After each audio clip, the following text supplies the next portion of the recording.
The time is 6 p.m. We will now call this regular public meeting of the Board of Trustees, Humble Independent School District, to order. Moving to our first item of business, closed session. A closed session of the board will now be held on matters that contained in the notice for this meeting. Should the board determine that any final action, final decision, or final vote will be required with regard to any matter considered in such closed session, then such final action, final decision, or final vote will be made upon reconvening this public meeting in open session. The time is still, now 7:01. 6:01. We are now adjourned to closed session.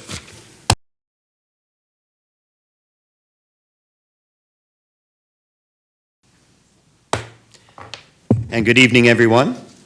The time is now 7:02. We will now reconvene into open session. Thank you for joining us tonight. A reminder that the meetings of the board are open to the public, but are not a meeting of the public. The Humble ISD Board of Trustees meet monthly in a regular meeting to receive reports from staff and take action from recommendations of the superintendent. And with that, our first item, I would like to ask everyone to stand for our Pledge of Allegiance and salute to the Texas flag. The Kingwood High School Navy Junior ROTC will present this evening's colors.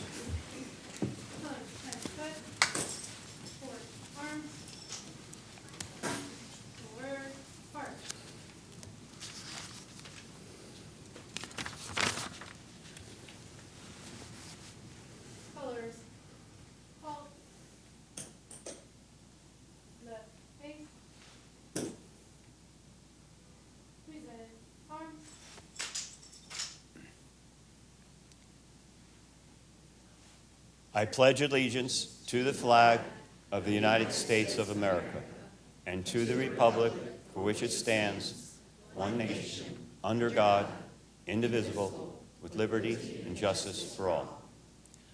Honor the Texas flag. I pledge allegiance to thee, Texas, one state, under God, one and indivisible. Sir, Kingwood Park High School request permission to see the colors. Thank you, ma'am.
And now observe a moment of silence.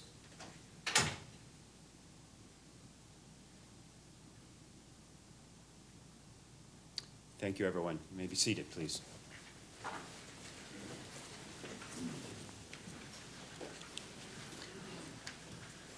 Okay, moving on to our next agenda item, commendations and recognitions. Dr. Brown, can you please introduce us? Yes, thank you so much. Well, good evening, everyone.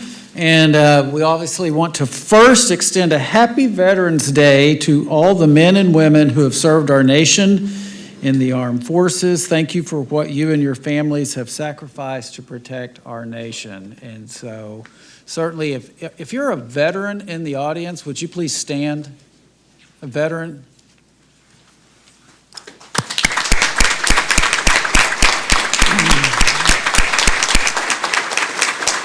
Thank you so much Thank you so much for your service. I had an opportunity to attend the third grade Veterans Recognition today at Groves Elementary, and it was pretty amazing. Mr. Perkins was there as well, and his family, and so it was a great day, just as I know other schools, in fact, all of our schools had recognitions and assemblies, and we appreciate the fact that they do that to honor the veterans, and so thank you for that. Well, in Humble ISD, students interested in the medical field have the opportunity to take courses in the CTE Health Science pathway throughout high school. In their junior and senior year, health science theory clinical students get the opportunity to participate in Emergency Response Day. So tonight's inspiring moments show us how students take what they've learned in the classroom and put it into practice. This is our 7th annual Emergency Response Day, where our health science students are taking everything that they've learned in the classroom and bringing it to a practical, real-world experience. Okay, student safe. Student safe. Sir, hi, my name is Emily. I'm BLS certified. My name's Kate Fowler. I'm BLS certified. All right, sir, do we have permission to help you? All right. All right. So, what's your signs? Wait, Kate, you call 911? I'm calling 911. The AED in the first aid kit, okay? Okay, I'm getting the AED. Sir, I'm going to perform a head-to-toe assessment on you. Students that are participating today are our health science theory clinical students. The health science theory clinical class is made up of juniors and seniors that have previously taken principles of health science and/or medical terminology.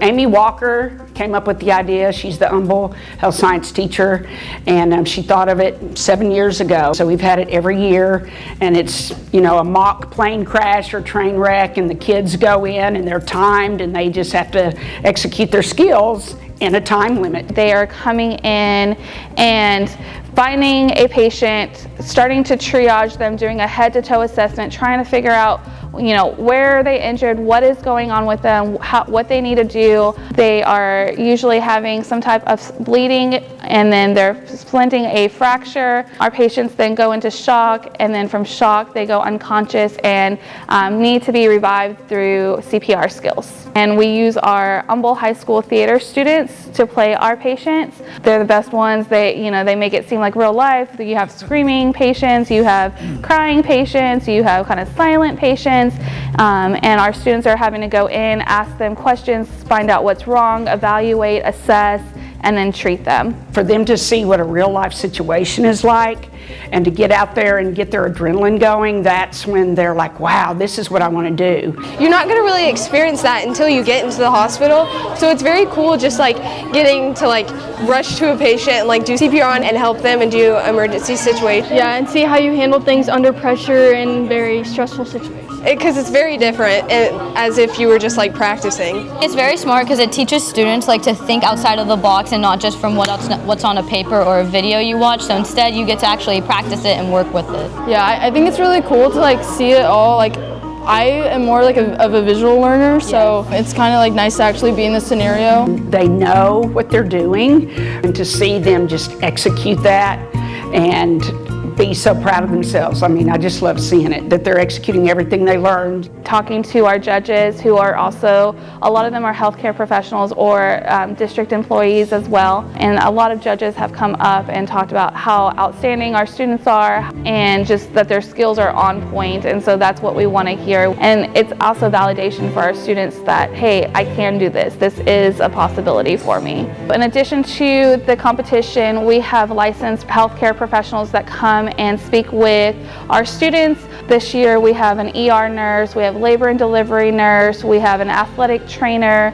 We bring out the Atascocita Fire Department with their mass casualty bus.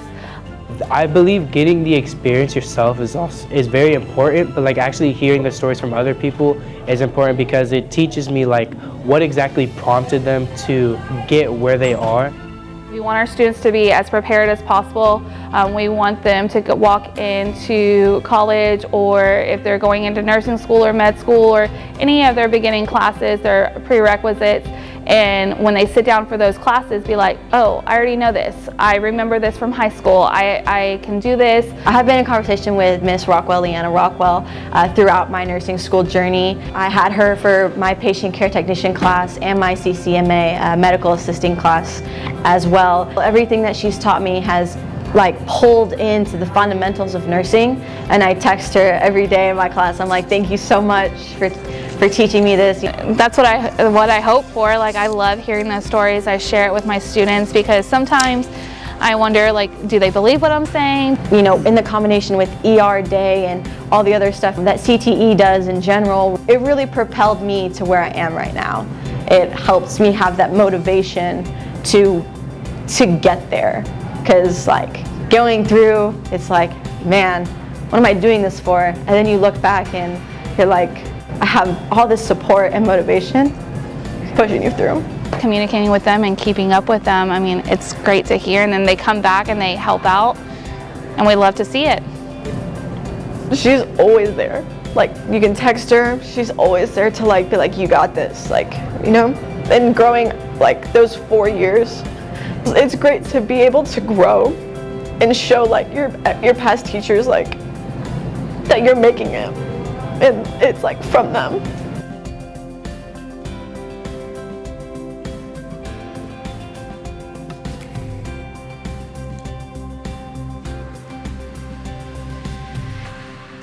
All right, yes.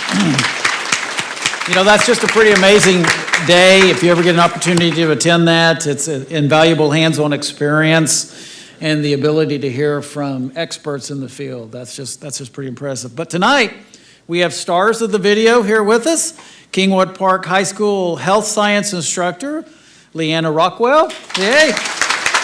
She coordinated the ER day for us, and Humble High School health science instructor, Amy Walker, who started the ER day six years ago. And I will tell you all, from a personal note, my daughter went through this kind of program in high school and went on to college, and now she works for Texas Oncology. So it does make a difference.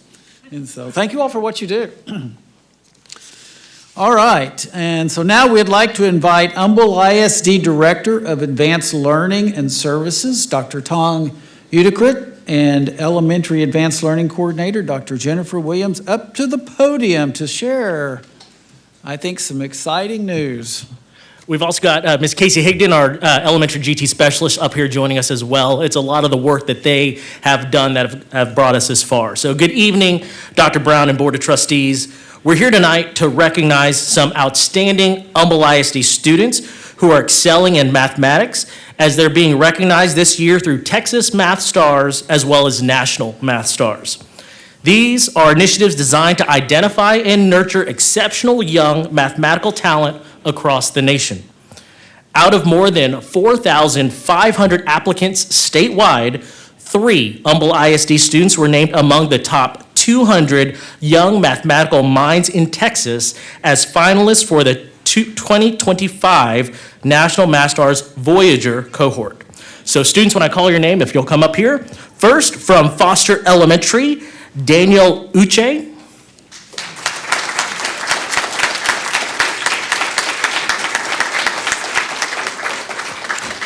From Elm Grove Elementary, Luke Webb.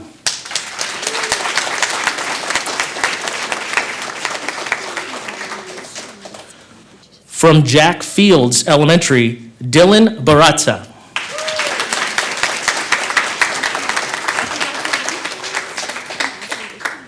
The National Math Stars program also has a new national pilot program called Pathfinders. This program provides free year-long mentoring and enrichment opportunities for high-potential math students. Participants receive access to advanced math coursework, personalized coaching, and STEM experiences designed to foster their growth and curiosity in mathematics and related fields. Again, 3 Humble ISD students have been selected to participate in this first ever National Math Stars Pathfinders cohort that's launching later this fall. So again, students, when I call your name, please come up here. From Shadow Forest Elementary, William Bradley.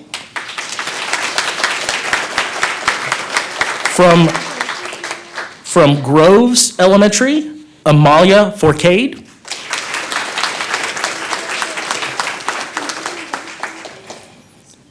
From Groves Elementary, Kai Lewis.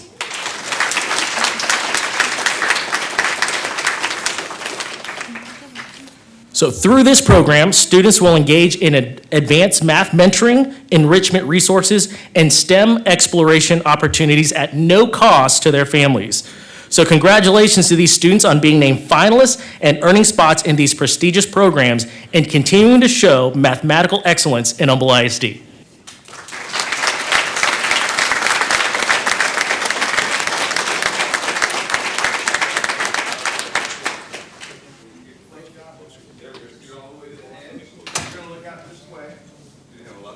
Switch it up. We'll come up. Parents. Good.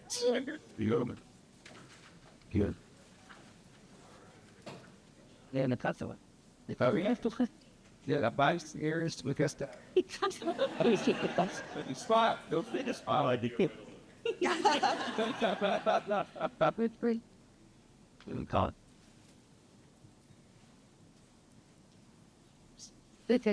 It's sort of like a sing at least. So it's about the You do. Feels good. All right, no room, so we listen. All right, smile, dogs. 1, 2, 2. And still a lot. 1, 2, 1, go. Smile. Go. Awesome. Try to live.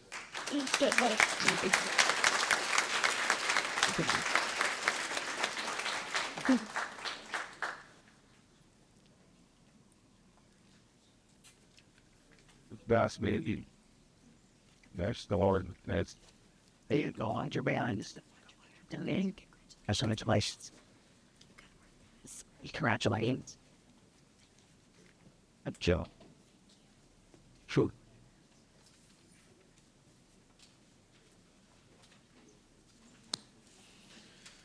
All right, let's continue with some recognitions. Our staff members go above and beyond, and Ms. Jerry Monbaron, Chief Community Engagement Officer, is going to introduce us to some of our super staffers for this evening. Thank you, Dr. Brown, Board of Trustees. As you know, Humble ISD employees go above and beyond each day to meet the needs of our students, and we want to recognize these employees for their important work in keeping Humble ISD great. Each month, campuses and departments select an individual to be honored as a super staffer. And from this list, we have selected 3 honorees to receive additional recognition tonight and some goodies thanks to an award sponsor. And this month's Super Staffer Awards are sponsored by Kanga's Indoor Playground. So please join me in thanking them as I invite Megan Styron to join me up front.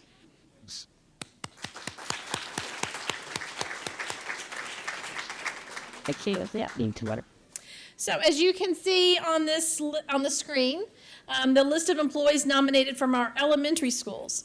From this great pool of awesome employees, we would like to shine a light on our Humble ISD elementary super staffer, which is the digital integrationist from Autumn Creek Elementary School, Natasha Johnson.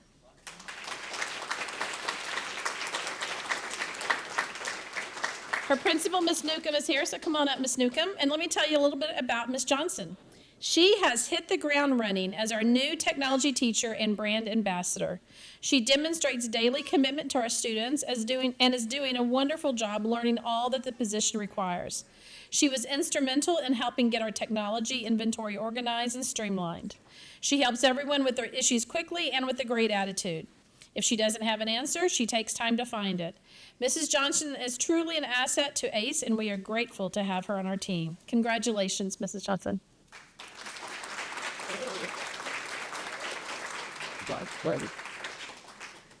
Okay, on 3, 1, 2, 3. What's up? Now it's 1, 2, 3. 1, 2, 3. You got her. And here's our list of secondary school nominees for this month, and I am excited to recognize as Humble ISD's secondary super staffer, attendance specialist from Kingwood Park High School, Lisa Culkin.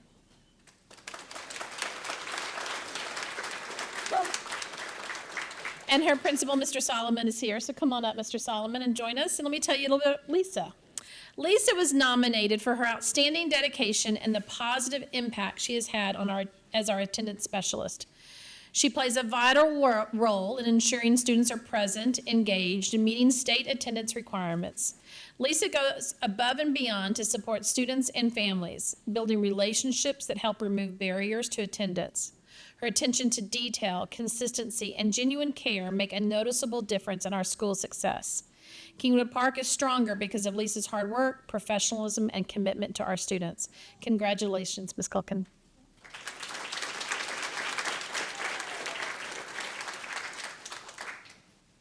And then Stavos, Jericho Pintoan, CD, Jericho Modelin, Kidney, Derek. Cedric. And now we have our list of nominees from departments and locations other than campuses. All of these individuals are Rockstar employees, but tonight we are given a special recognition as the Humble ISD Support Superstaffer to System Analysis from BBTC, Michael Dela Cruz.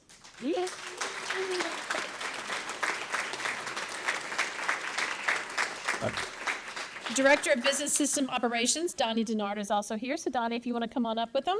And let me tell you about Michael. Michael exemplifies innovation, professionalism, and teamwork in every project he undertakes.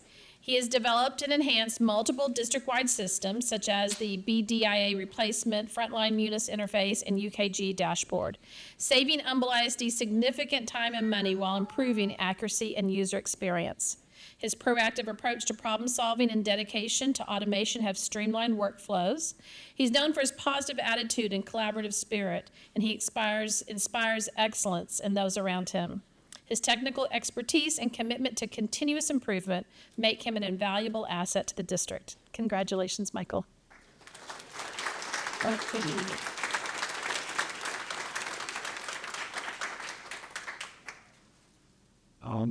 Three, one, two, three, what, two, three. We talk to it, back, friend, and then you have to go over. Wait, go this thing out.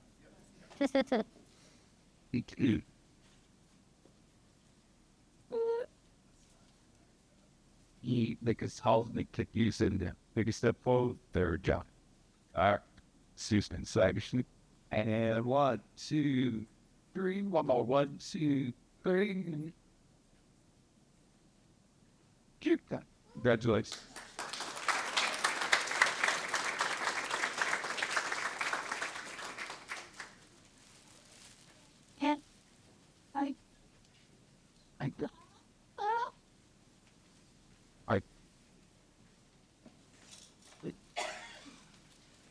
That concludes tonight's recognitions.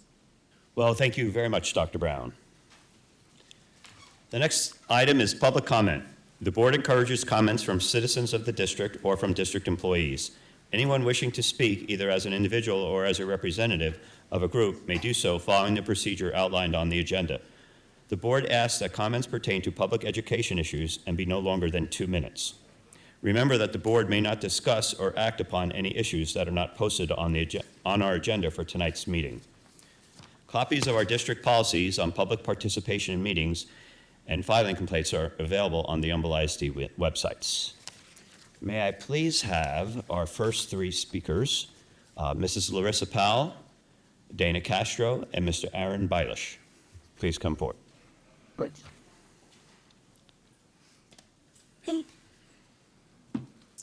Hi, good evening. I want to begin by expressing my deep concern about the Marshall program. Honestly, I don't think our district is ready for it. Right now, we're grappling with some serious issues that directly affect our students' safety and well-being. We have special education students who are suffering injuries in classrooms. They're in overcrowded classrooms due to a lack of proper support. It's alarming to learn via the news that there are special education students that are being lost and found wandering near a busy road. These are not isolated incidents. They reflect ongoing safety concerns that we need to address urgently.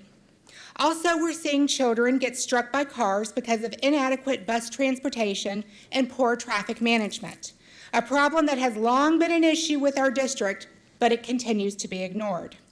Before we entertain the idea of introducing firearms into our school, we must first demonstrate that we can effectively protect and manage the basic safety needs of every child that's in your care. We should focus on fixing what's already broken instead of adding more layers of complexity to the situation. I mean, really, we should aim for 6 months without any negative headlines or preventable incidents before we take on a monumental responsibility of arming our staff.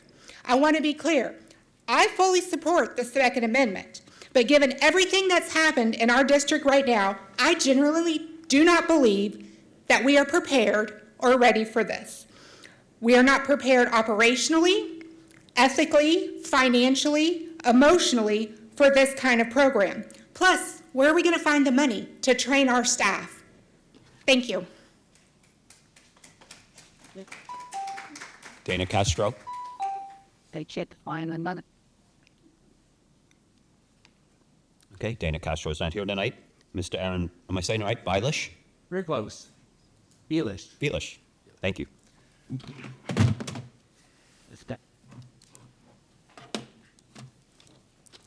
I'm deeply concerned about the Marshall Plan. I do believe that what you are imposing upon teachers is asking too much of them. They are not, it's as an instructor, both for, at the college level and at the public school level, this is an ill-conceived notion. I am all for security. I am all for specialists involved in maintaining security at a school, but you're asking to overlap duties, and you're asking to overlap responsibilities, and you're asking way too much of the teachers. Thank you very much for hearing me. Thank you. May I have our next three speakers come up, please? Ms. Jantrice Williams, Mrs. Christy Massey, and Dr. Yvonne Martinez.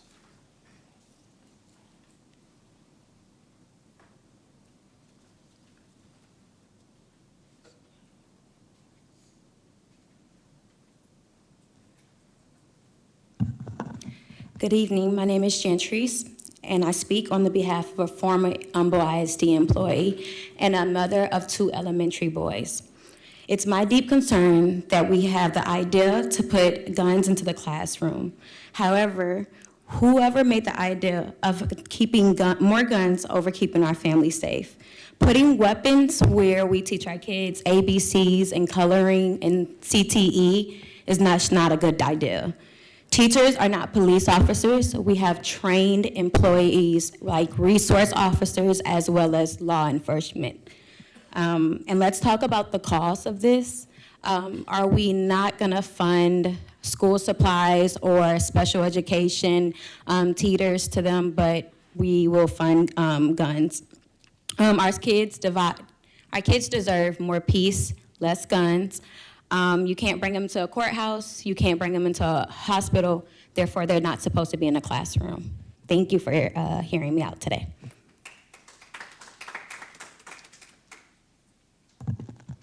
Good evening. I speak before the board as a mother of 3 students in the district.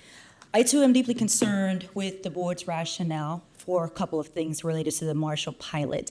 One, to understand what would be the rationale for piloting such a program when we have a police force within our district. We're one of the few districts that have a nationally recognized police force, and I personally view, and again it's my opinion, but the Marshall program and its rationale for being passed as an alternative for districts who don't have such resources. If we're investing in our world-class district police force, then what would be the rationale for us to implement this program in our schools?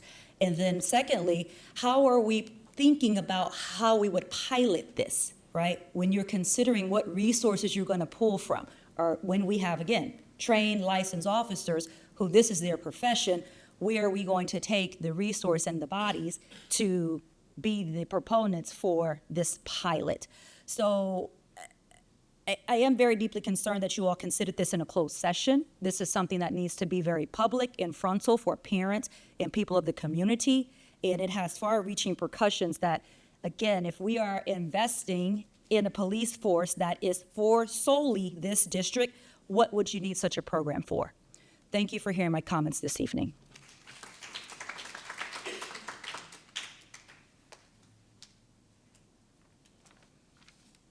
Good evening, board, and all the veterans in this space. I do not think that Humble ISD should do a pilot Marshall program. I have a good understanding of the Marshall program because in November of 2022, I spoke to a school board that opted to vote for the Guardian program rather than the Marshall program. After that district approved their program, I was unsettled for about a week. I called Humble ISD and I asked district and high school administrators and parents that I knew very well if Humble ISD had either program or if the programs were being discussed. I was told no by everyone I spoke to and was told that Humble ISD PD was high caliber and well trained. Also, they had quick response times from the local city and county law enforcement. 2 weeks after that board meeting, I moved my children to Humble ISD. With 48,000 students in the district, they deserve protection from people who are everyday protectors. Yes, the requirement of the 80 hours training, psychological exam, 16 hours retraining every 2 years is better than the Guardian program. But what happens if the school marshal is mistaken to be the shooter by the law enforcement who arrive on campus quickly responding to an active shooter situation? Will he or she have enough time to say, I am the school marshal? 9 years ago at a traffic stop, Philando Castile told the officer that he was licensed to carry a firearm, which he had in the car. Within minutes, he was shot and killed. Thank you.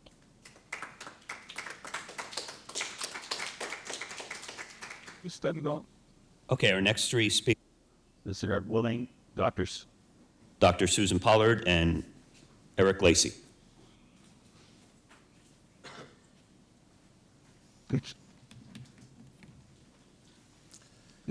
I speak tonight in opposition to the Texas School Marshal Program.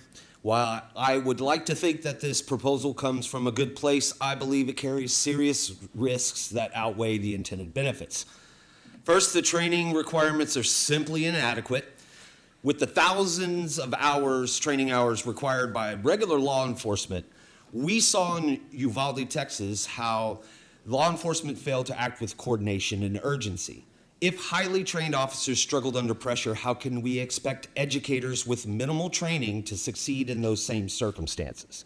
Secondly, the presence of armed staff fundamentally changes the learning environment.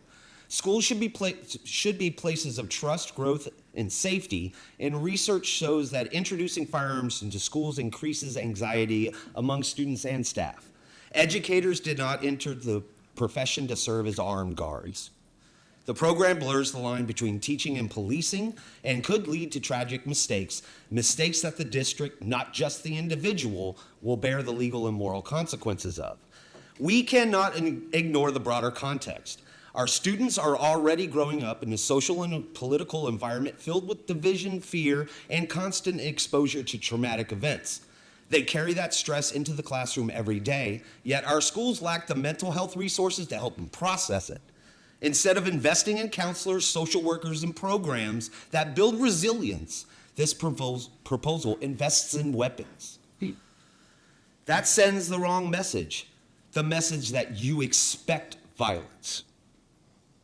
Is that the message that you want to send? Think about that. We owe it to the memory of the children lost in Uvalde, in Parkland, in Sandy Hook, in countless other communities not to repeat the same mistakes that deepen trauma. Our responsibility is to build schools where students feel safe because they are supported, not because they were surrounded by weapons. I'm sorry, your time has expired. We'll let me finish. Dr. Susan Pollard. Okay. Mr. Eric Lacey.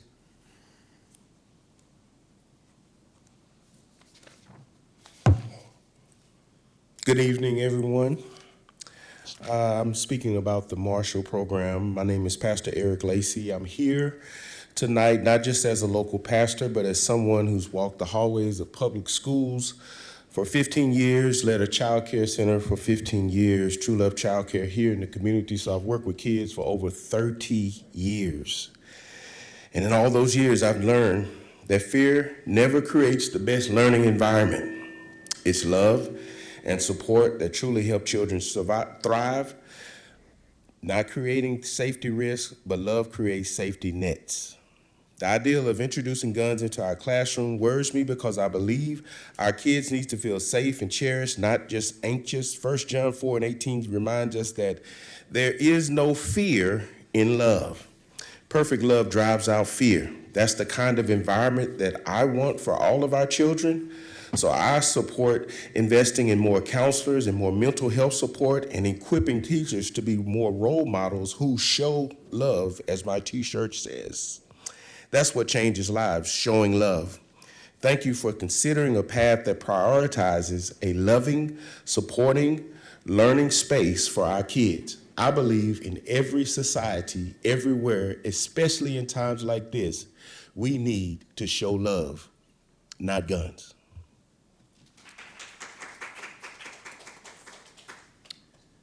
Okay, Mr. Scott Ford and Mr. Roger Daly.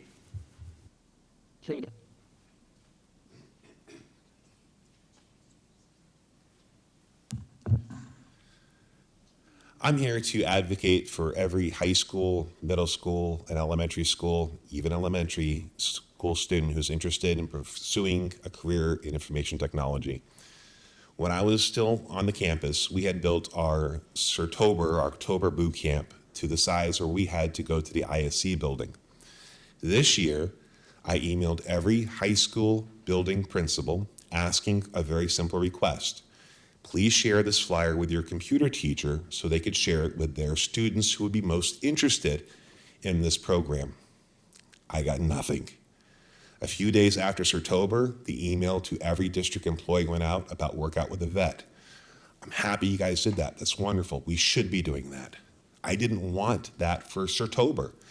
I just wanted students in computer classes to be made aware of this program. We didn't have one student from Atascocita High School. That's the hub for IT certification south of the river. Now, let me explain what they missed out on. For those of you who follow me on social media, I will be going around the country for about 4 weeks, Washington, D.C., New York, et cetera, teaching courses in AI. I'll be making, in 4 weeks of doing training, which I was going to do for this district for free, I would have to be in the classroom for 7 months to make what I'm going to make in 4 weeks. This is the opportunity that these students have just lost. I will not be able to do a February training. I will not be able to do a spring break training. This was a once-in-a-year opportunity. Now, I ran for school board, just like several of you. Transparency and accountability was a central theme. I would like accountability. Why wasn't this information shared with these kids? Thank you.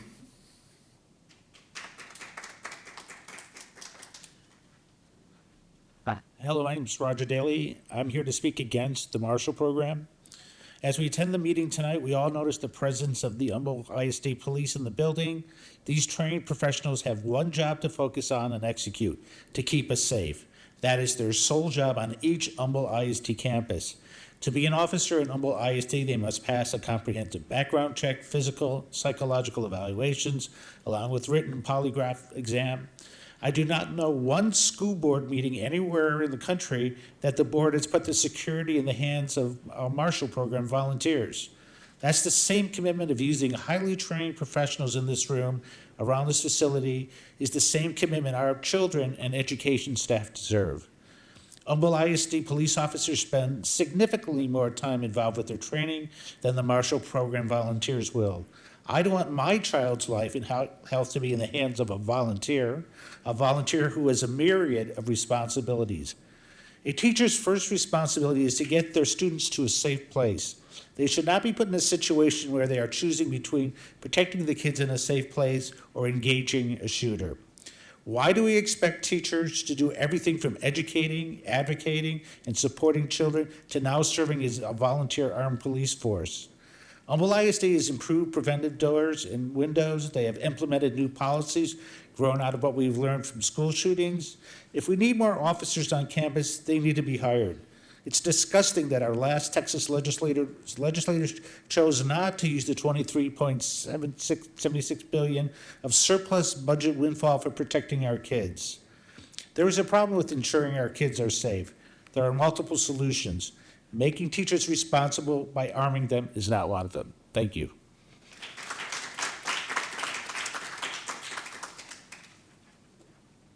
Okay, our next item is comments by individual board members.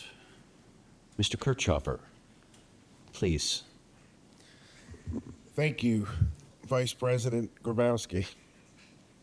I just want to say happy Veterans Day to everybody, and a special Veterans Day to my uncle Peter Pierce, a Vietnam Marine vet, and my other uncle, Vietnam Purple Heart recipient, Bert Kirchhoffer. But happy Veterans Day to everybody, and we thank you for your service, especially those in this room. Thank you. Mrs. Shaw. I just want to say thank you to Humboldt ISD for making Veterans Day a priority. Almost every campus had some kind of celebration, some kind of focus on honoring the veterans in their own personal community. So thank you to that. And the students that had veterans were able to bring their grandparents and their parents. So thank you to our community for that. Also wanted to say the shout out to the HOSA program. That was one aspect of what they do. They do so much in our community in Humboldt ISD. That from blood drives to volunteer programs to competitions to so many other things. So just, you got to see a snapshot of that, but go on their pages on the various high schools and look and see all the different things that they do. You can get involved by coming into their blood drives and volunteering as well. So, and they have a state-of-the-art clinical program that doesn't get highlighted all the time, but it is amazing to see. Also want to thank our integrated athletics program. Had a great event last week. Was amazing to see all the smiles on every one of those kids' faces and all the volunteers that were there willingly. Someone said that they sign up for it as soon as it goes out, and the Sign Up Genius fills up, I think, in a minute, right? So it's amazing to see the community coming around to that. Thank you to all the super staffers. That's the heart of what we do, and that's what we're here for. Thank you, Ms. Shaw. Mr. Silva? Yeah, I'll just do a quick happy Veterans Day to all the veterans in our community and in the district. And I have a ton of comments that I'm going to defer to committee updates later. Mrs. Parker. Thank you, Mr. Vice President. Well, the weather is thankfully getting a little bit cooler out, and we are transitioning from football season to the playoffs, and I look forward to supporting Summer Creek and Atascocita this weekend. We're really excited. Thanksgiving break will be here before we know it, and I am grateful for our teachers, employees, parents, students, and community stakeholders. This season always brings fond memories of when my kids were in elementary school, the Thanksgiving feasts, and I hope everybody enjoys those feasts as much as I did back in the day with my kids. And Miss Erba may be hitting some campuses because I loved those times. On the topic of gratitude, it's quite rare to hold a school board meeting on Veterans Day. It's a true honor to recognize those who have served bravely on this special day. Mr. Grabowski, thank you for your service. You did an excellent job as the speaker at a veterans event on Sunday, although you did not leave a dry eye in that house. I also want to commend you on, I think that the JORTC workout with a vet was your brainchild, and I want to commend you on that. It was a fantastic event. Thank you for your passion for the United States military and military veterans. My husband, Jason, is an Air Force veteran. My father, David Boer, was also an Air Force veteran, and he served in the Vietnam War. He's entombed alongside his fellow veterans at Houston National Cemetery. I encourage you, if possible, to support or volunteer with Wreaths Across America at Houston National, along with many Humboldt ISD volunteers. Wreath Day is Saturday, December 13th. The ceremony is truly moving. I am aware that Kingwood High School, NJROTC, they were here tonight, but they are already participating in Wreaths Across America. They do have their own page. If you'd like to purchase a wreath to honor a veteran, your donation would be greatly appreciated. I know he certainly wasn't a U.S. veteran, but Winston Churchill once said, "Never was so much owed by so many to so few." And those words ring so true this day and every day.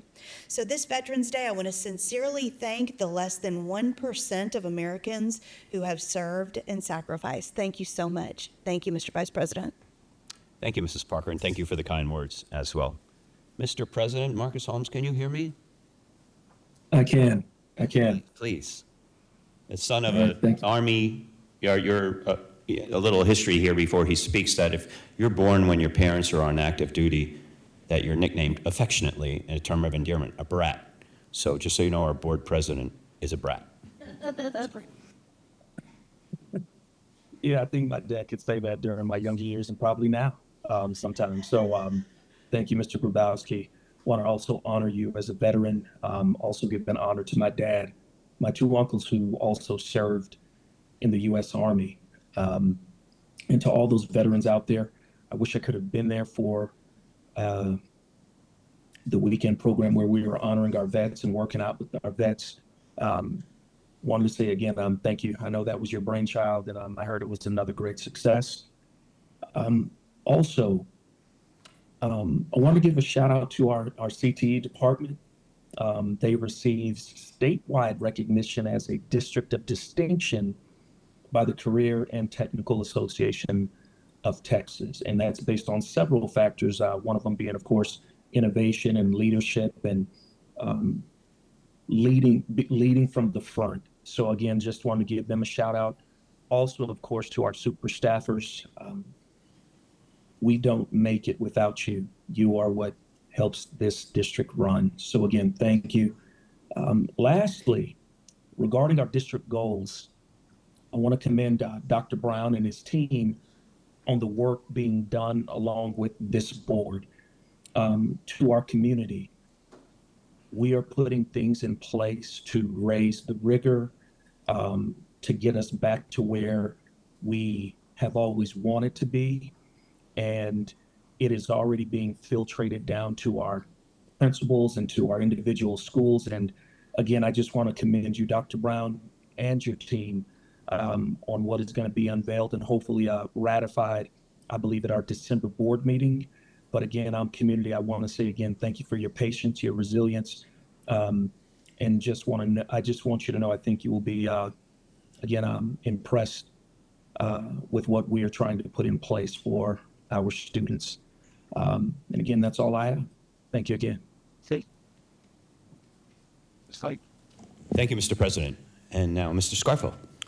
Thank you, Mr. Vice President. Just go through these as quick as possible.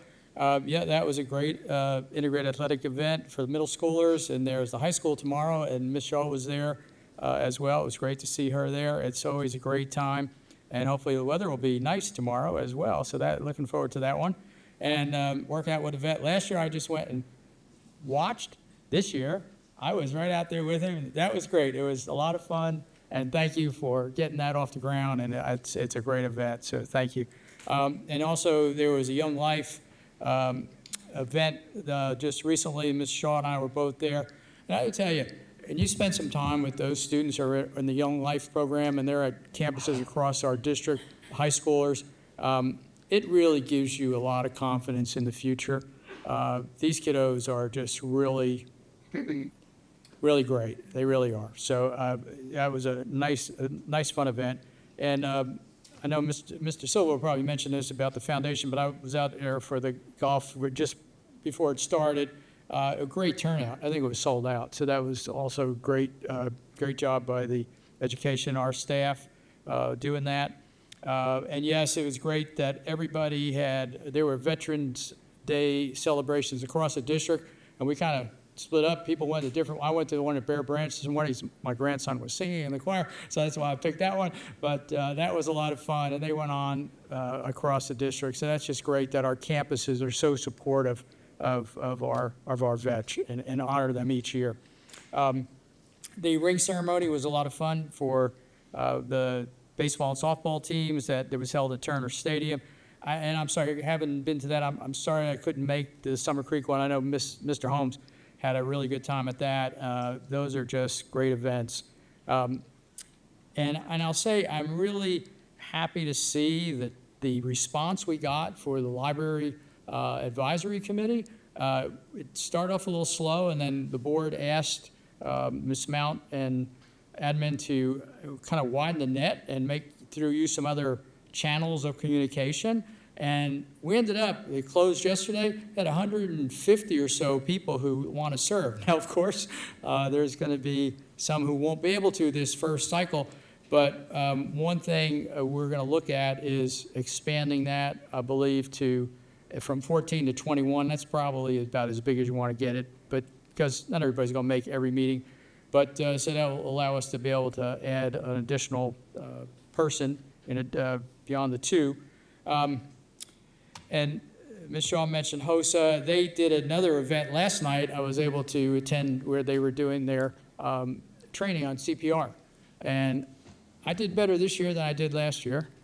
I was making that thing click enough, but I got to tell you, if you have to help somebody, make sure you have a lineup of people, because that is hard to do for more than a minute or two, and you really need to probably do it for at least 6-7 minutes. So it's, but it's good skill to learn and to know. And Dr. Brown, you didn't mention, I'm glad Mr. Holmes did, but the CTE distinction, I don't think you mentioned that in your comment, or you're going to do it in your comments. Okay, okay, all right. I thought you were going to do it in commendations. All right, okay, no, okay, that's. That's.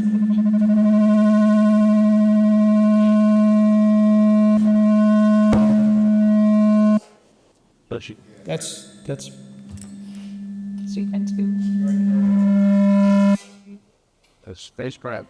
Top 7. Minutes on guard. Yeah. Yes, and Mr. Holmes mentioned about the goals. That's going to be great. I think people are going to be really pleased with the outcome of all that work. I mean, we did 4 board workshops. That was great. And remember, we got football this Friday, and also the UIL A+ competitions at Humboldt Middle School Saturday morning. Come and see that. So you got athletics and scholastics all in one weekend. Great, great district. Thank you. Thank you, Mr. Scarfo. I let people know in the back room I was going to have a little bit of a lengthier comment since it's Veterans Day, so gave me a little extra time. Before I start, I'd like to say, please say a prayer for Karen Martin. She's gone through a little bit of a medical procedure. She's not up here tonight. I didn't know the school board could operate without her, but we're limping along instead of flying along. Prayers always help. Thank you very much. Do we have any Vietnam veterans in the house? Any Vietnam veterans here tonight? No? Okay. But all to the fellow veterans out there, thank you for your service. I salute you all. Thank you very much for your sacrifices. And the ones that sometimes don't get mentioned, if we have a dependent spouse out there who hold the family together while the others are off at battle, sometimes for 18 months at a time, doing absolutely everything for their family. Thank you to all the dependent spouses also. We had numerous junior ROTC events over the weekend, with it being Veterans Day. They were at a Wounded Warrior Run on Friday morning. They were at a military fair Saturday morning, then a military fair Saturday afternoon, and a formal dinner on Sunday night. And the ones that were at the Saturday morning Wounded Warriors, I got there at 9 o'clock to help set up for the race. They were already out there practicing. These are some great kids. I mean, it's a Saturday morning. It's 8-something in the morning, and they're out there practicing, presenting our country's colors. How cool are they? And they were with Sergeant Major Watkins from Humboldt High School. They were Amora Lopez, Daniel Hayday, Aaliyah Hobson, and Aurelie Jimenez. So thank you to all of them. And their cadre just does a great job with them, as you saw tonight. I had an idea given to me by the principal of Kenwood High School about a year ago, Meredith LeBlanc. Mrs. LeBlanc gave me the idea of, when she came from Beaumont, they would, on certain holidays, Veterans Day being one of them, Memorial Day, 4th of July, it's like 6 holidays a year, where people have a flag sponsored, and they put the flags along the road in front of the high school. And today, for the first day, Kingwood High School has taken that idea from Mrs. LeBlanc, and their PTA chairwoman, Mrs. Shelby Lewis, ran with it and got the whole idea rolling and taking the donations and getting the flags to raise money for the Booster Club and honoring whoever you want to honor with a veteran flag. My beautiful bride and I, we honor her grandfather, my grandfather by marriage. I call him Grandpa now. One of my heroes. I never got to meet him, but he was a POW in World War II. He was captured in France by the Germans, and he was held in Bad Orb, Germany for about a year of his life. But he came home to America and lived till 95 years old. But Chandra and I would meet after Grandpa passed away. And now I have a very special guest. I would like to please call forward, Chief, I need your permission, please, for the Fortenberry family, Mom and Dad, and Parker to please come forward. And Jonathan, if you could place them in the middle facing.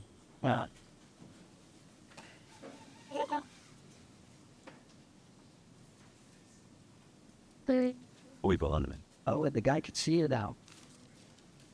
Wait, show it.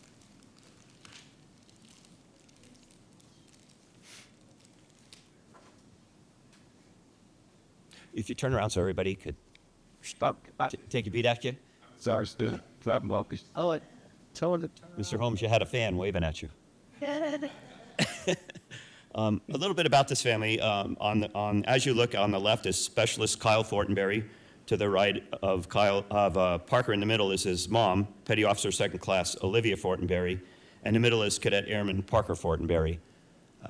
Parker came up to me at workout with a vet, and he wouldn't let me go. I spoke to him for about 45 minutes about what the military was like, what flying airplanes were like, and he wants to be a rescue swimmer.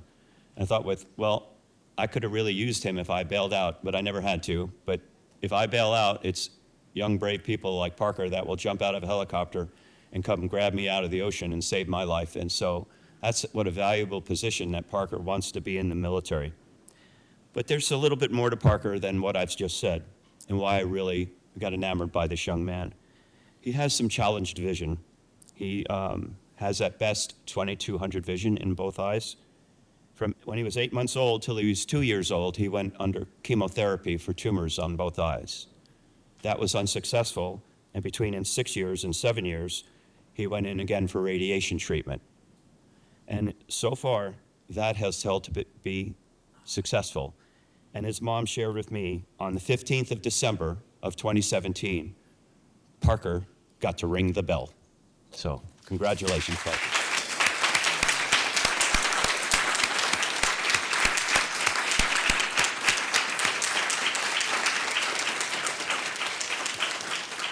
Oh, don't go anywhere. I need Mom and Dad just to come up to me because I have something here for you.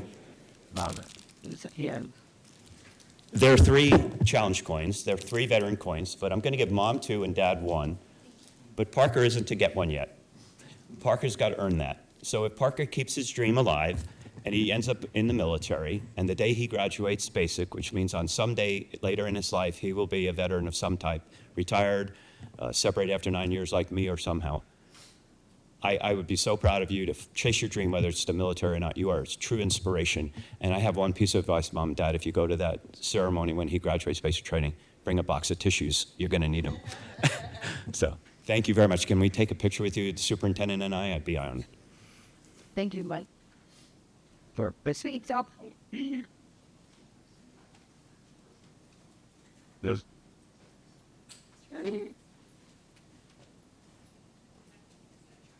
sister? The size of a movie. The 2 sons ordered. He did. Down look that way, go to west way, so that we got. So that's what Ben got. And it is on maybe all back soon. Hey, probably come on. Well, that's serious to be there. I didn't get it yet. Hey,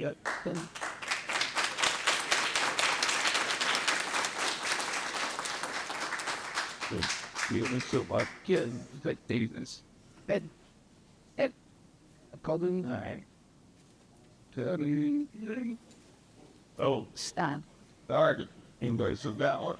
I want to get some sherry. Okay, buttons.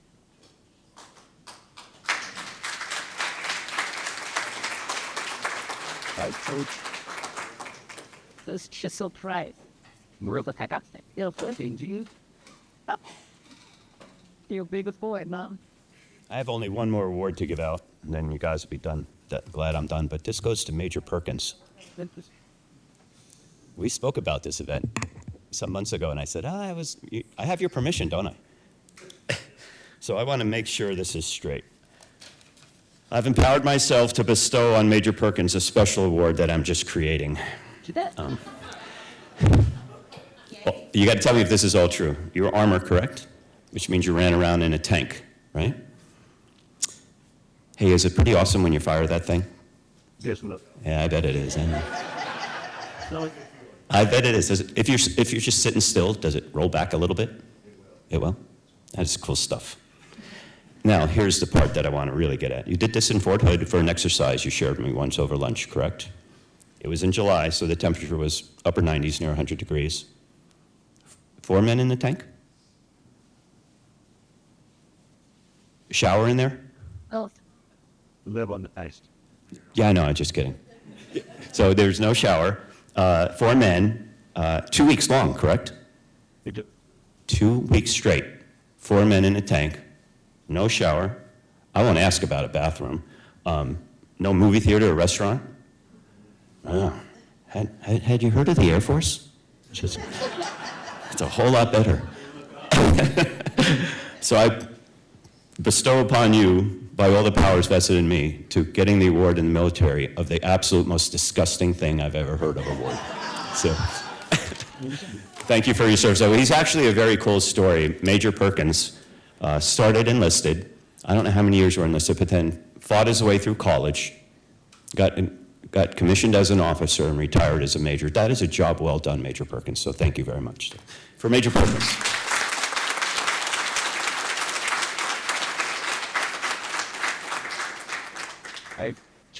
Okay, comments by the administration. Dr. Brown. Well, I know Mr. Holmes mentioned CTE and being a district of distinction, but I'd like to thank Mr. Wilson for his leadership, Dr. Lee, the entire CTE staff. You can see what a wonderful CTE program we have and why they earn that distinction without a doubt. And you know what, I'm sitting here watching and listening to all that we do, and I'm just thinking, I'm so proud to be in public education. This is 43 years, 42 years, something along that lines.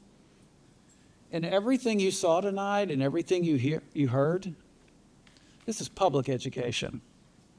We should be proud that we are an Humble ISD and that we're a public school system. So thank you all for your leadership, and it's just an honor to serve here in Humble ISD. Thank you, Dr. Brown. Sure can. Okay, on to our action items. Number 4A. Mr. Silva, do I have a motion? Yes, Mr. Vice President. I move to approve the administration's personnel recommendations as presented in closed session with addendum. Second. Any comments? All in favor? And the vote is 7-0. Item 4D. Oops. Item 4B, the school marshal program. Mr. Silva, do I have a motion? Yes, I move to improve, I'm sorry, let me start over. I move to approve the implementation of a school marshal program as discussed in closed session. Second. Okay, we have a second. I'll start off with the comments, and then we'll go around.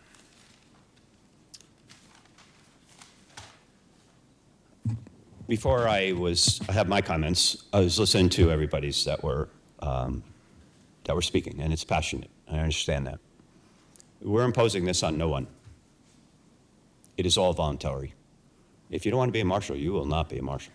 So the word imposing that was said is not part of it. And what is the cost? TCOL pays the cost.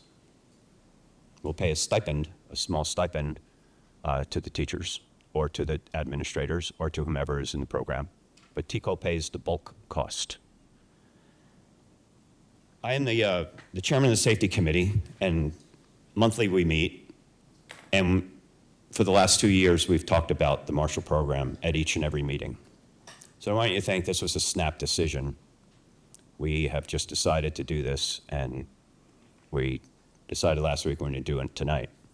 At that meeting, these are the people that are part of the safety committee: the superintendent, the deputy superintendent, the 3 assistant superintendents, the chief of police, the assistant chief of police, the director of emergency management, the athletic director, our general counsel, the executive assistant to the superintendent and board, the board president, Mrs. Parker, and myself.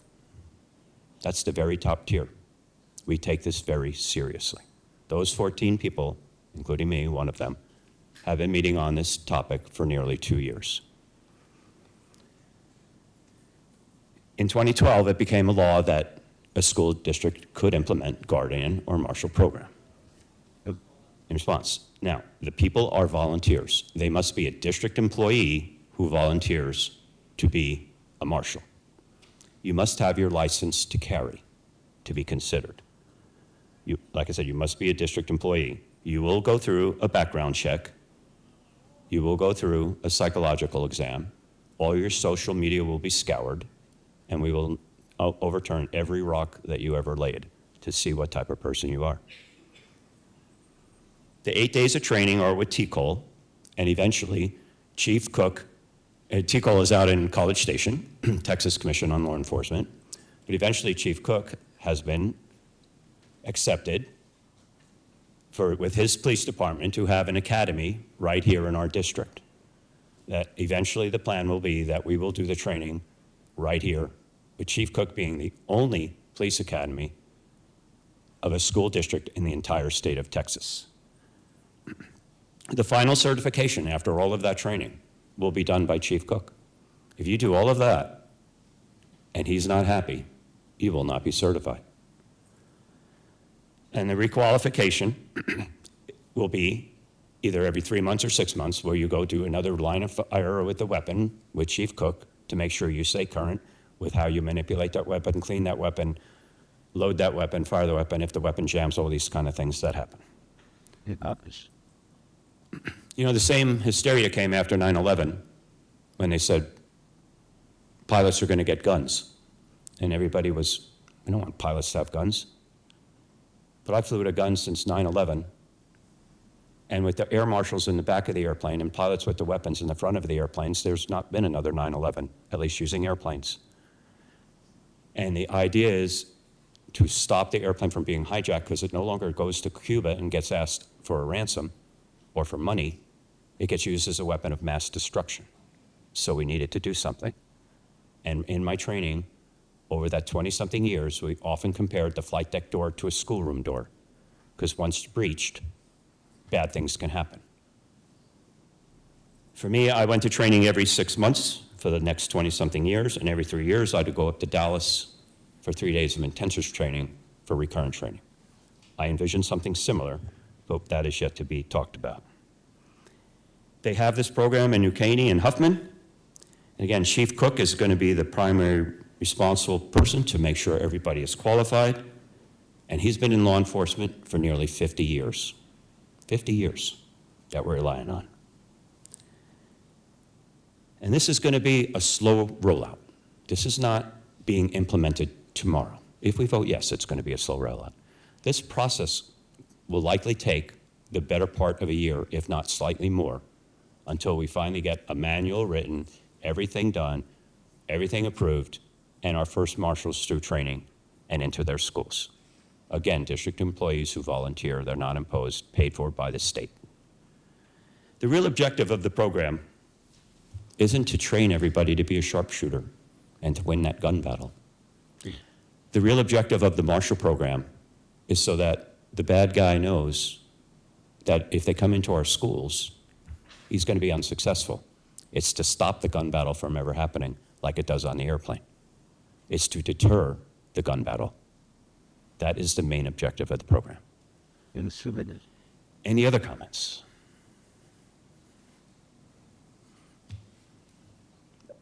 Mr. Scarfo. Good. There you go. I'm sorry. Yeah, I was just, thank you for that information, Mr. Grabowski. I think listening to the public comment this evening, it's apparent there is a lot of misinformation that needs to be clarified, and I hope what you said goes a long way in getting us down that road. And I think people have to understand that this isn't taking the place of our law enforcement officers. They're the foundation. This is potentially another layer of protection of having some people on some campuses. That's really to be fleshed out at this point, and that it is a pilot, and by virtue of that definition. And as you said, it's not being imposed on staff, and it's not going to happen tomorrow or any time in the next 2 months or 3 months. It's going to be really developed and continued with the hard work the safety committee's already put in and what's been brought to the board.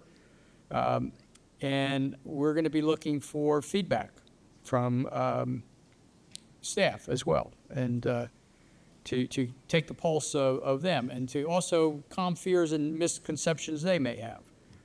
So I just, sorry, you have a comment? Just got the debate all day. I said, yeah, we'll get additional feedback. That was certain individuals, great. So we'll get feedback from staff across the district. And hopefully they'll be more polite than you just were. But anyway, Mr. Grabowski, thank you for giving the clarifications. Thank you, Mr. Scarfo.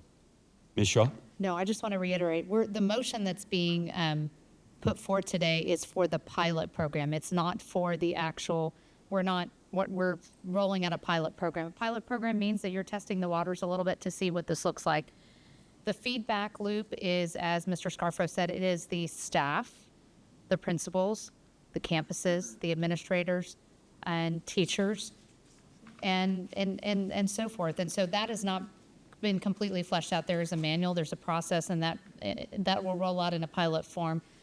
Chief Cook is heavily involved in this and is looking at this as well with the entire safety committee. It's not just being done in a vacuum. So just want to make sure that you understand that it's a pilot program. It's something that's being rolled out in 10 to 12 months. It's not something that's going to happen in the next 2 months or 3 months or 4 months down the line. So, Mr. Grabowski, may I have the chance to speak? Mr. Holmes, please. Sure. Echoing my other 3 board members, some of you may recall that initially when this was brought before the board, I believe a couple of years ago, maybe 18 months ago, I had voted and was vehemently against it. I do want you to know now that based on feedback from the experts in the room, right, with Chief Cook, who has 25, 30, 45 years doing this. He's on TCOL. He's looked at this. This is just a pilot. And in addition to our administrative teams, our principals, our teachers wanting to solicit feedback, we also absolutely understand the community. And so we're trying to figure out what and how we implement that feedback loop as well to just make sure that we disseminate and ensure that all of your questions are answered, right? Because it's a lot of context to this. And again, it's from what I gathered, it'll be it'll be sometime, right? Several months before we even look at it. And if this pilot is even successful based on the success factors we're going to put in place.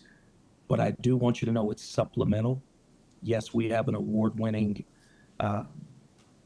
law enforcement team in place They're doing an incredible job under the leadership of Chief Cook. But we are going to be looking at this based on the vote, and it is just a pilot. So again, want to make sure that you understand that we're really going to be looking at that, and we discussed it quite a bit in closed session regarding, again, making sure that we solicit the feedback of all parties that are vested in this, most importantly, the community and those parents of those students.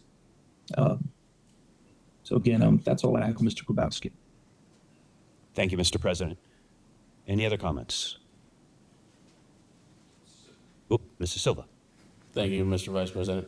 I will say just with something as important as this, I almost feel like we all have to say something, but at least to somewhat explain our votes. But I will say that internally, and I mentioned this to the whole team in closed session, that while I completely understand the order that we're going in, how much time and effort and resources do we want to put in without the pilot being approved, I'm struggling with the order of the data because I'm hearing that we're going to seek the opinions of the frontline teachers, but I would love to get that data before voting on the pilot. So that's just what I'm internally struggling with. So I just kind of wanted to lay that out in transparency. Thank you. Mr. Kirchhoffer. Thank you, Mr. Vice President. I was a no 2 years ago when it was brought to me. And like anything else, I wanted it to be vetted. 2 years ago, we were a no. And every step along the way, as we were updated as a board, I don't want to say I slowly came around. I listened, and we've got Chief Cook, and he's got a wonderful staff. Some of the things for me, and my thinking arriving to today, again, it wasn't overnight, is it's a volunteer.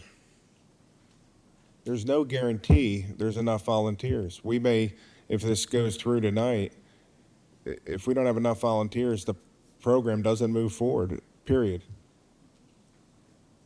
I heard 12 to 18 months where it would roll out if everything went and continue to move forward. And you're hearing from the trustees tonight, and Mr.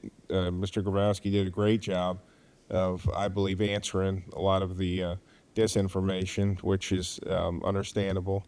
But this process is going to take time. It's not tomorrow. It's not 4 months, 6 months. You got to have volunteers. And if there's no volunteers, there's no program. And I want to thank the committee, Mr. Holmes. We were in step 2 years ago. We're where we are today. And the board and Mr. Silva, your comments, we each arrive at a decision. We're all, 7 trustees, but 7 very different people that sit up here. But the number one concern of all of us is the safety of our children, of these kids. And if we can do one more thing that protects them, then I'm all for it.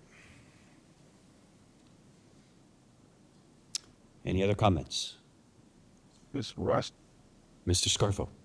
Yeah, I just say this, that voting tonight to move forward with the pilot is to allow the safety committee to continue down the road, developing a manual, getting information and feedback from teaching staff in terms of their concerns, what they'd like to see.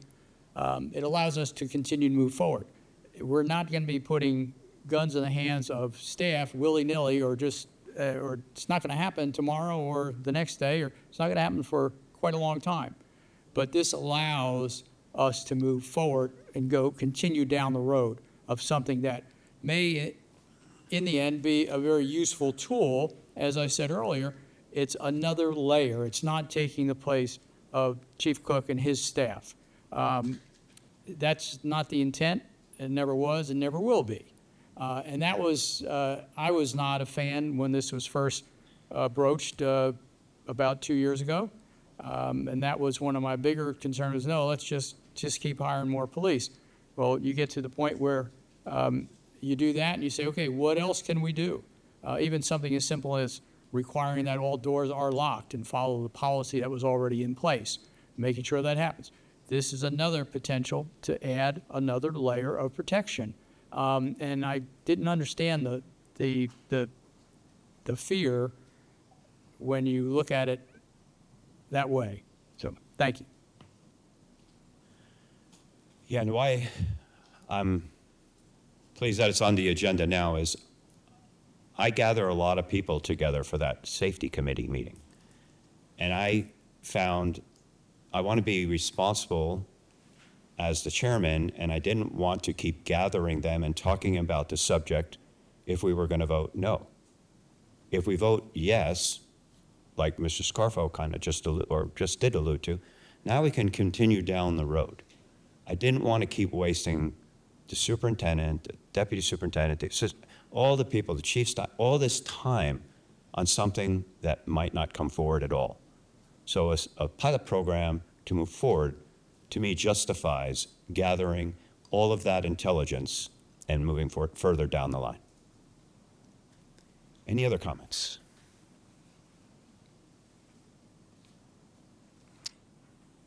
Okay. So just a comment. I mean, just to kind of echo what Mr. Silva was saying, but I think also kind of turn it a little bit on a lot of times when we are, the safety committee is a committee that's a closed committee because it has to be for the reason that it is on certain things that they talk about, right? It can't be something that we actually talk about because it's not approved. But this is an opportunity to get more buy-in from our community to see as we move down this pilot program, right? To see, and it's not necessarily the order of things, right? The order of things is it's giving consent for us to move forward and look at getting buy-in and seeing if our community, we don't know, as we do the survey that comes out with our staff, our teachers, what that's going to look like.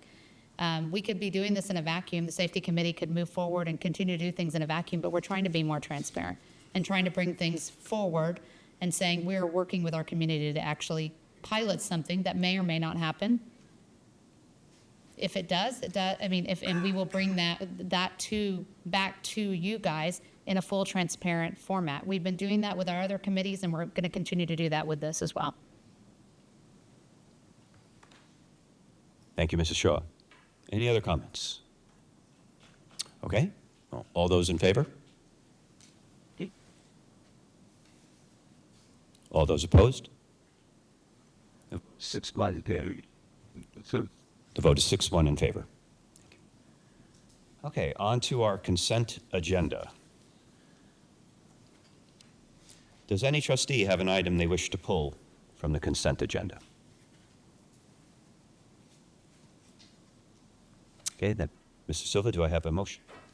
Yes, Mr. Vice President. I move to approve consent agenda items 5A through 5O. Second. Thank. Any comments? I think so. All in favor? The vote is 7-0 in favor. Okay, action item 6A, approval of new middle school and high school course offerings for the 26-27 school year. Looking. Yes. I move to approve the proposed new middle and high school course offerings for the 2026 to 2027 academic year. Second. Okay, any comments? Mr. Scarfo? Yeah, thank you, Mr. Grabowski. Dr. Brown, on the attachment with listed all the courses, I was a little confounded by, just didn't understand the very first one that had under course title 18 plus support services under the special education department, and it said grade 13, 1 credit. And I look at the status and notes, I don't understand that. Like, what is that about? Because that's not a course, and it's a program, And I think there is some confluence of what happens at that point in time. So you'll I'd see. like to understand that a little better. Good evening. So there's, I'll let Ms. Ty Hobbs visit with you all about this and the course process. So this is actually for our students who attend the Mosaic program. And those students are learning life skills. And instead of providing them with a general 7-period day and scheduling them in 7 different periods, it is one course and they will earn a credit for it. However, those students are 18 and older, and so they've completed all of their graduation requirements and they're basically just learning life skills after high school. So it's just condensing the 7 different courses into one course, and they will be there for the duration of a full school day. Does that answer your question? No. Oh, sorry. No, that's okay. You took a good shot at it.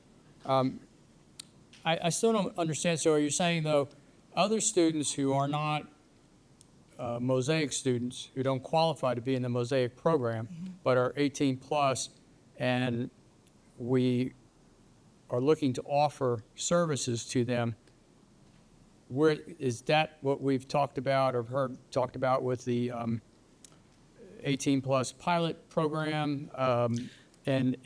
Because not all 18 plus students who have graduated but have had IEPs really would qualify for what Mosaic really purports to do. Because not all of them would be able to get instruction because they won't be employable. Some will, some won't. So are you in this differentiating then the students who truly qualify for a transition program, transitioning to the world outside of school, for independent living or supported living, in some cases, employability, and all of those things, so that now we're actually saying, okay, we're gonna create a rubric for what those students fall into that, and the others will be doing something different that really is in transition. That's all I'm trying to understand. I understand. So I can't speak in depth, in detail in regards to the plans for the SPED department. That would be a SPED question. This new course that was proposed it already exists. However, the students are taking 7 different periods, but they're learning the same skills. And so this is just a course for students who are enrolled in the Mosaic program and condensing the 7 periods to one course in which they're learning life skills throughout the day. Now, in regards to transition of students who qualify for Mosaic and who don't qualify for Mosaic, I think that SPED would be able to better answer that question. Okay, we'll leave it at that for now. Thank you.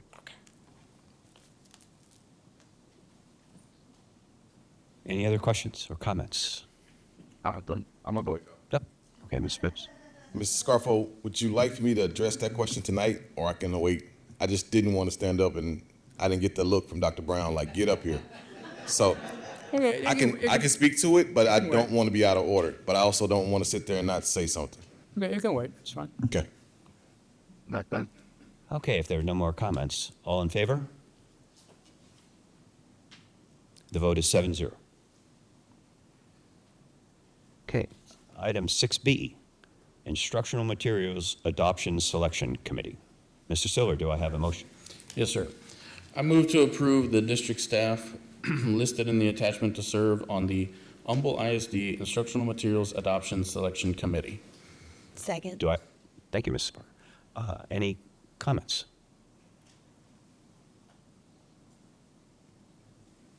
All in favor? Yeah, Up. ready to. This is awesome that we actually have a committee in place that's going to be looking at the next phase. The next phase of rolling out what we've already started with Bluebonnet, and the next phase of looking at literacy. So I think it's good to note this is something that's new. So. Any other comments?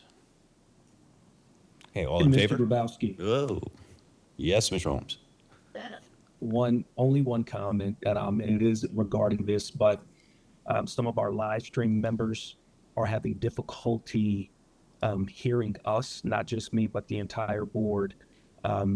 It is a technical glitch, but I want you all to know that are listening, the recording tomorrow will have everything.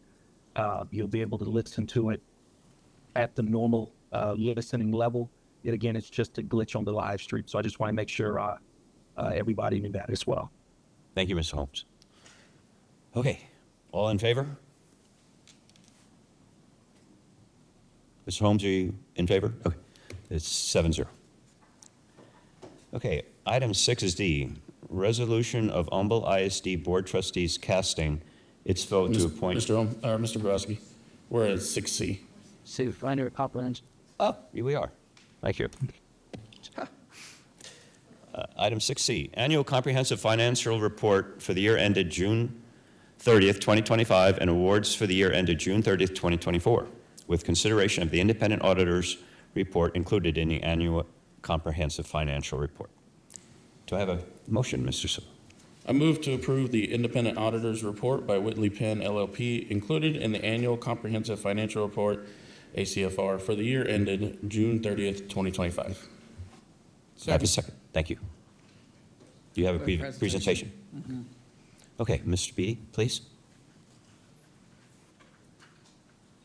I was wanting to defer to our external auditors, Brooke Fuller with Whitley Penn for that. As with any. Okay, good evening, Superintendent and Board of Trustees. As mentioned, I'm Brooke Fuller. I was a senior manager on the engagement, and tonight I'll be presenting the audit results for fiscal year 2025. Sure.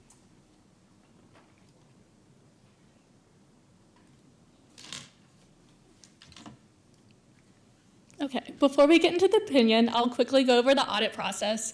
So before we even come on site to conduct our audit, we start with our planning procedures and we perform a risk assessment over the district. Then in April of this year, we come on site and perform our interim field work, and that's when we focus on internal controls. We conduct internal control walkthroughs and test those internal controls. We then come back after the fiscal year end has closed. So we came back in August of this year and performed our year-end procedures. So that's where we looked at substantive areas and obtained sufficient audit evidence. And then last, that brings us to forming an opinion. So there are 3 different types of opinions that can be given. The first is unmodified. This is the best type of opinion, also known as a clean opinion. The second option is a modified opinion, so that's either due to a departure from GAAP or a scope limitation. And then the third and final is a disclaimer. So the audit was conducted in accordance with the General Accepted Auditing Standards and the General Accepted Government Auditing Standards, also known as the Yellow Book. So I'm happy to announce that the district has received an unmodified opinion over the financial statements. There also was no internal control findings related to financial reporting, and there's no findings related to compliance. In addition, the school also has a single audit, as they do receive over $750,000 of federal revenue and expend that revenue. So we also perform a single audit.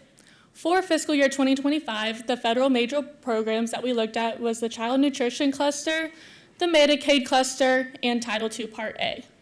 So in result, there is an unmodified opinion over each major federal program, and then also there is no internal control findings related to those programs.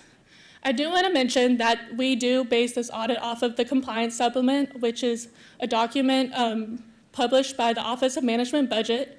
For 2025, this document has not technically been released yet, so us as auditors can't give our opinion on this tonight, but will be given at a later date, but we don't expect any of our opinions to change. So next I'll go over some required communications. We do have an engagement letter with the district that is dated March 17th, 2025. We did perform this audit with 2 risks in mind, and this applies to all entities we audit. It's not specific to Humble ISD, but those 2 risks are management override and revenue recognition. Also, we had no disagreements or difficulties with management. I also want to thank them for everything they've done throughout this process. We do request a lot, and they've been great through it all. And we also are independent of the district. The district's accounting policies and methods are appropriate and in accordance with industry standards.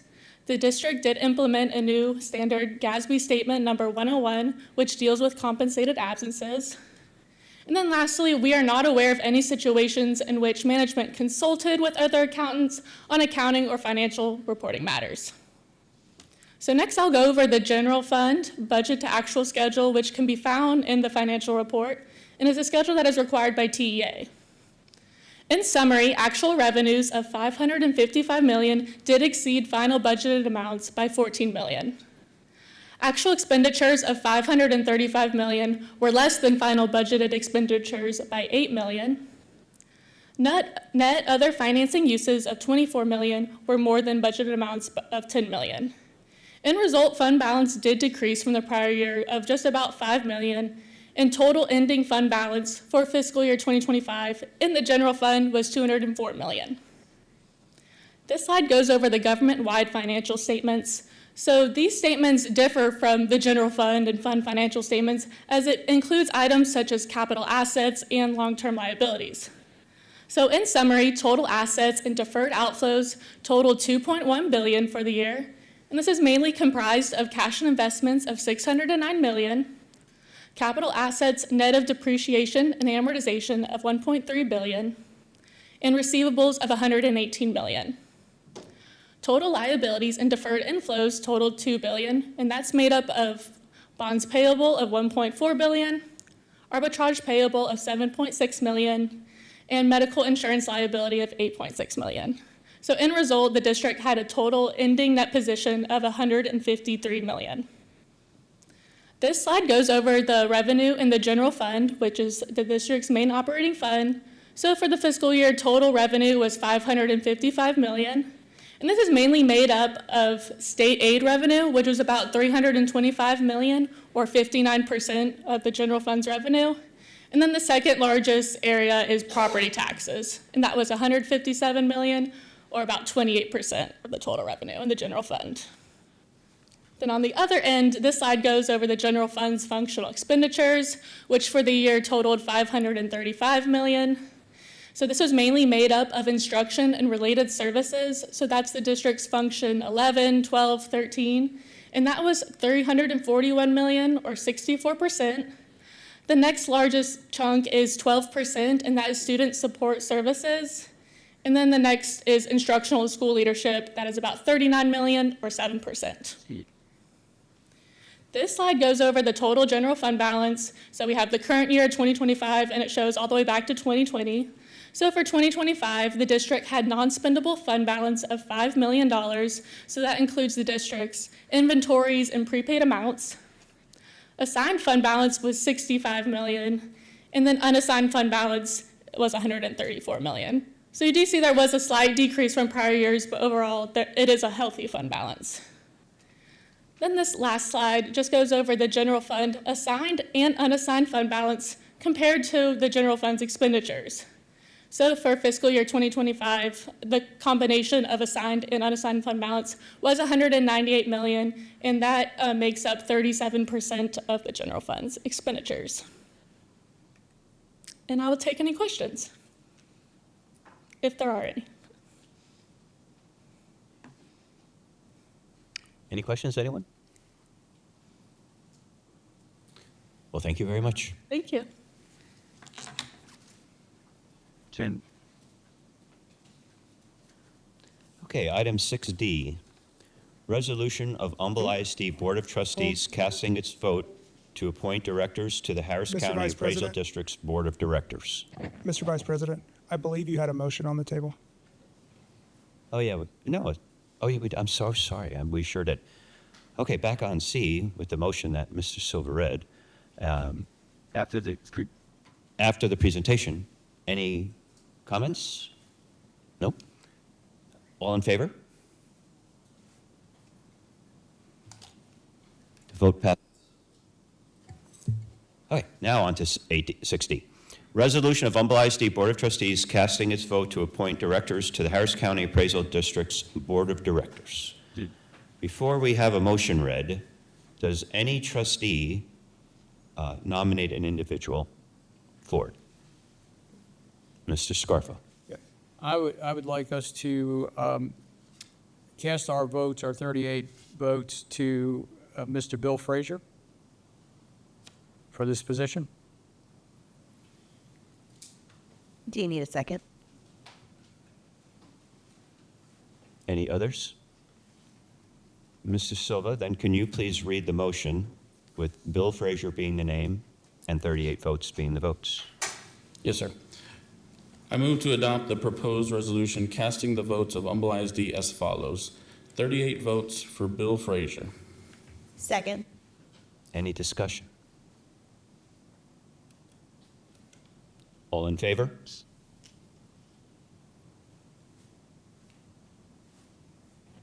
It is 7-0. My computer is not working. Yes, it's.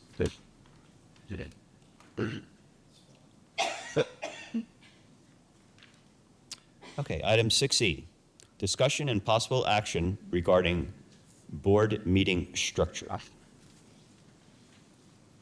Mr. Silva, do I have a motion? I do not have a completed motion for this, so I'll open it up to the trustees. Okay.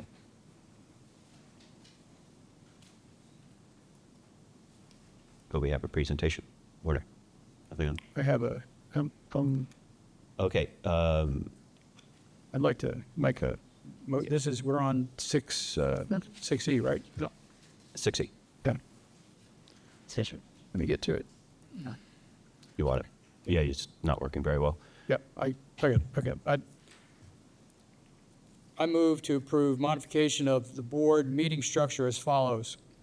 Recognitions, commendations, and other celebratory awards would be held during a bi-monthly special board meeting for this express purpose, to be effective beginning with January of 2026 and for a trial period through the remainder of the 25-26 school year and reassessed at that time. And to request that the General Counsel bring appropriate policy revisions for consideration at a future board meeting. Do I have a second? I'll second it. Any discussion?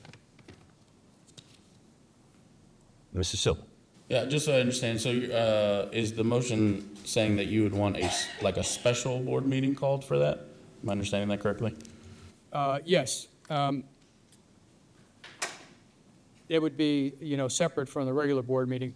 And just to sort of reiterate, I got into this a little bit when I asked to have it considered.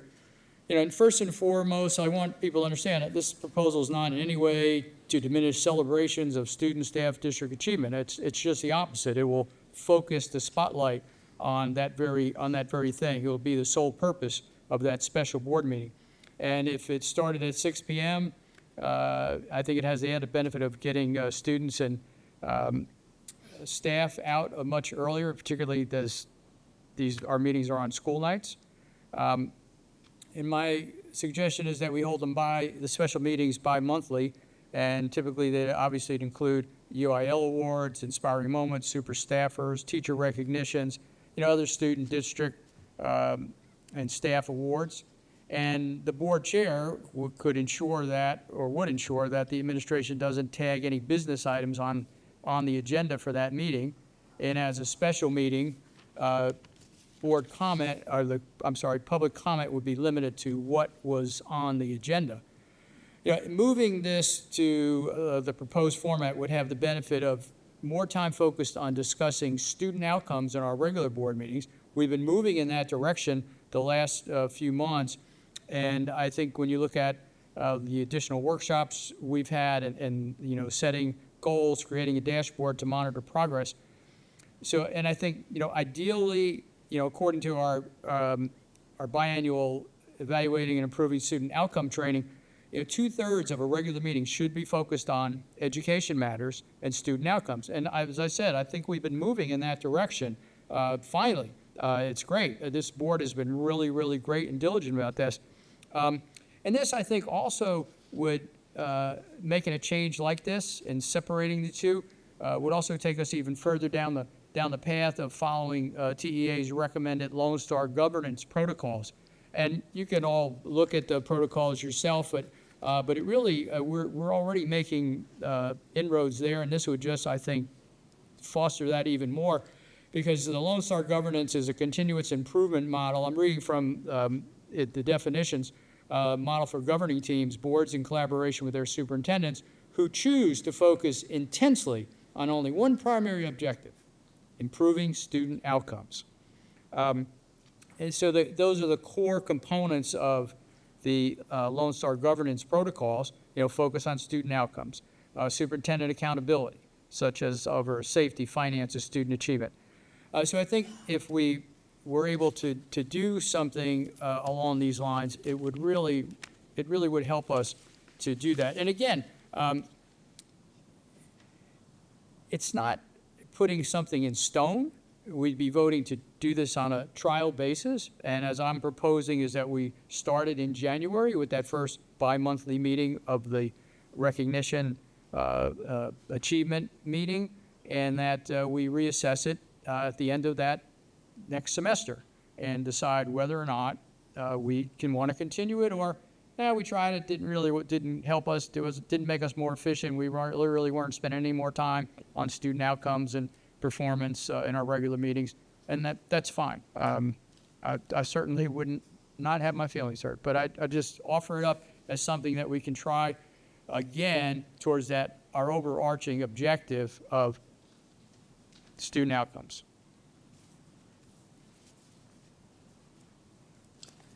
Dr. Brown, if we held that meeting that started at 6 o'clock, it's an hour earlier than our regular school, is that any hardship on the admin to be here and the teachers and everybody to start at 6 versus 7 is doable? No, I don't think so. I mean, whatever time you all set it for, we'll attend. We'll be here. And again, I'm proposing bi-monthly, so Yes, yeah, every other month. January, So you'd be March. looking at like the first Tuesday or the second Tuesday would be what we consider the regular school board meeting, and then a follow-up in about a week and a half or 2 weeks later, recognition, something like that.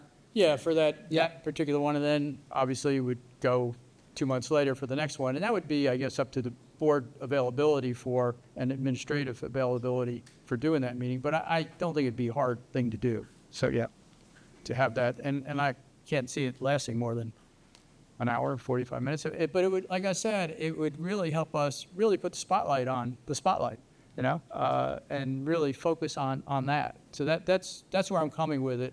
And also the fact that we really can do what Lone Star governance protocols say and what our ISO training says to be doing, and really focus in our regular board meeting, getting through the operational business, like through the consent agenda, contracts, things like that, and then moving on to what we've been doing. And we have a lot of that on the agenda tonight, educational matters.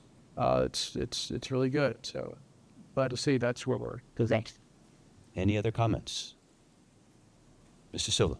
Mine's just logistical. May I get a copy of your motion for our minutes? I can have you reread it, okay, at the time. Mrs. Parker? I would just say, if this is the way that we choose to go, I think that we should be able to do business at the second meeting, because there's frequently business that pops up that would be, like building and planning may need something approved, and why not? We're all here, everybody's here, it's a publicly called meeting. I wouldn't say that we can never do any business at the second meeting. Mrs. Scarfo? I would push back on that and say, sorry, no. And that's why I made that comment, that I think whoever is chair of the board during these time periods, and Mr. Helms would, if we approve this, would lead off. That says, no, that's not what that meeting's for. And if you need a board to reconvene for something else, great. Because the problem is, it sounds like, oh, it's just this one, but all of a sudden it starts eating. Now we have 2 regular board meetings a month happening. And I don't want that to happen, and that's not fair to us or staff in that regard. So that's why I'd push back and say no on that I would hold the line and say, nope, can't do it. So, Mr. Scarborough, just so I can understand, Are we looking at that second meeting, the recognition meeting, to be set? Because it's hard to get everybody's schedules if we're doing that on a monthly basis. But if it's set, and then the board knows, second Tuesday is the regular business, board meeting and education focus. The second one is the recognition awards. But it's already on your calendar, so everybody agrees, we get it set, we get it on the calendars, and everybody knows, Yeah. and Yeah, whether it's the week before the regular meeting or the week after or 2 weeks, it's fine Right. by me. But yeah, we definitely should make it a Tuesday, a Thursday, whatever day you want to make it, and everybody locks in, and we look at our calendars now and say, yeah, that works the best for everybody. I think so Yeah, too. I As agree. opposed to trying every Yeah. month to No, schedule not every everyone. month. Yeah, Right. no, absolutely. That makes, it hard for everybody. And just so I know, it's every 2 months. It's not every month, right? Because I mean, we're now going to, it would be 2 meetings every month. Just, Mr. Vice President, I believe Mr. President was trying to speak, but we could not hear him. Can you hear us? You can hear us. Did you need to speak, sir? Do you want to try to unmute? He is unmuted. He is unmuted. Yeah. Would you like to try charades?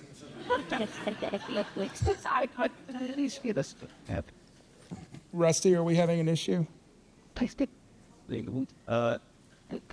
Try it now. Try it now, sir. All right, is that better? Yes. Just you can. Go ahead. Yes, we can hear you. hear you. You can hear me now. Okay. Okay. So I want to make sure I understand this right. So I'm just, again, from a perspective of the amount of meetings, right? We have, of course, our normal board meetings. We're still doing, trying to ramp up and solidify our improvement plan, accountability. And then the committee meetings. I absolutely see where you're coming from, Mr. Scarfo. I'm just talking about in terms of availability, right? And are we saying every other month, or are we saying we're doing this every month now? And that's the pilot, right? For, I guess, the next 6 months? Yes, it's every other month starting in January. Yes, I consider that. I get it. I do. I see where you're coming from, Mr. Scarfo, and I'm right there with you.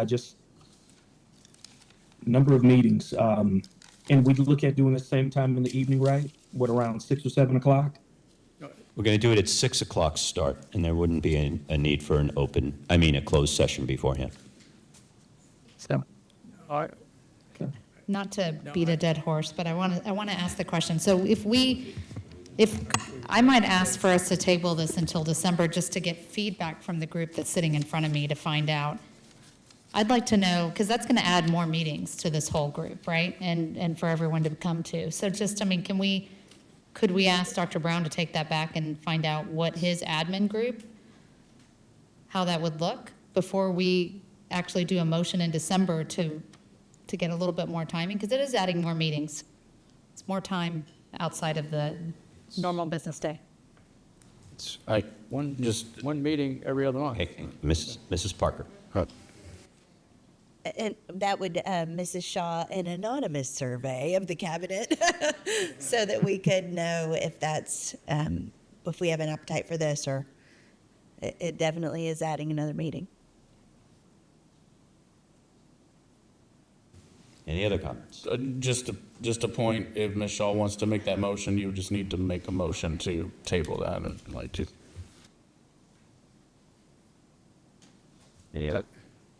Any other comments? Yeah, I'll just say again, I don't think it's a big burden to add a meeting every other month and to give it a trial period of this next semester to see how it works. I really just don't think it's a big burden on us, on senior administration, and I think it really does give us a chance to focus on student performance, student outcome at the regular board meetings, and focus on student awards, recognitions, staff and district recognitions at a separate meeting where we can, really ring the bell, so to speak. But Mrs. Parker? So if we are going to do this, and we do have an appetite for this, instead of every other month, we have a February break of a week, we have spring break of a week in March. So I believe it should be done in January and April. It almost must.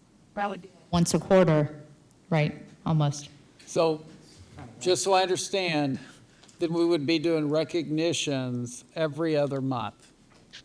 And so we'd set a meeting to do recognitions every other month. So in this case, you're right, it would be January. February would probably be a challenge.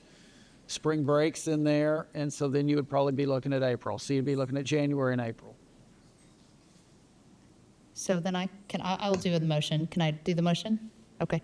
I think this is a great idea, first and foremost. I think it's the right focus. I think Mr. Scarfo is going in the right direction. We've heard this with all of our board training, and also looking at world-class boards across the state of Texas are moving to more of a student focus and a student outcome focus. So fully agree. Motion is to have recognitions, and I don't even know how to say this. What is it? Recognition meetings as once, in addition to our board meetings, as once a quarter going forward. So wait, are you moving to amend, or were you going to move to table? Moving to table the current motion and moving to amend. I can't do both. I can only do one. Moving to table. Okay. So Ms. Trustee Shaw moves to table. Is there a second? Sorry, Vice President, I'm just jumping in for you. Like I said, Mrs. Shaw has decided to put a motion out there to table. Is there a second? Thank you, Counselor. Okay, there is no second. Second. Second. Oh, There is a second. Any discussion?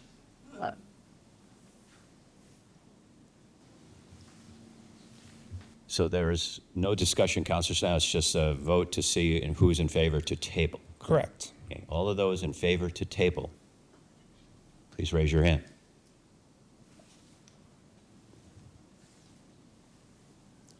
Did you have your hand up? If the motion fails, 5-2. Well, any opposed? Or 2-5. 2 in favor. Well, you have to ask if there are any opposed, and then if there are any abstentions. Well, they were okay. Oh. Okay. All those in favor, please raise your hand. Back to Ms. Marcus and, Yes. Oh, okay. Sorry. Again. Yeah. okay, all those opposed? Any abstentions? So 2 in favor, 4 opposed, and 1 abstention. Motion fails. To table. So now we're back to the original motion that Mr. Scarfo put on the table, correct? Correct. I would like to make a motion to amend the motion to have the recognition not every other month, but Once a quarter. on months that do not have a week or longer break. Can we call it once a quarter? Do I have a second? I know. I'm seeing engine. There's no second. Therefore, the motion dies. Therefore, the motion dies. Call the question. This is fun. Can we call the question? Yeah. Can call the question. Can you read it again, Mr. Silva, please, after all that? Yes. This is the motion that was moved by Mr. Scarfo and seconded by myself. I move to approve modification of the board meeting structure as follows. Recognitions, commendations, and other celebratory awards would be held during a bi-monthly special board meeting for this express purpose, to be effective beginning January 2026 and for a trial period through the remainder of the 2025 to 2026 school year and reassessed at that time, and to request that the General Counsel bring appropriate policy revisions for consideration at a future board meeting.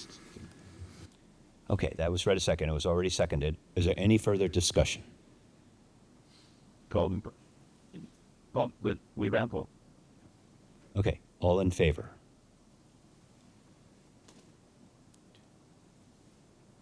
All opposed?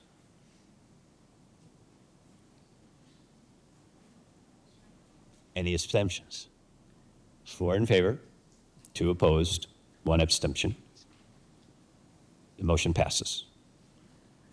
There. That was easy. All right, information items. The next are information items 7A, intruder detection audit report. Major Perkins? I have no report tonight, sir. Item 7B, 2024-2025 Humble ISD Gifted and Talented Program Review. Any questions?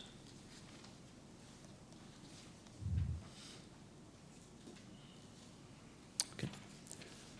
Item 7C, turnaround plan for Jack M. Fields Senior Elementary School. We're going to have a presentation.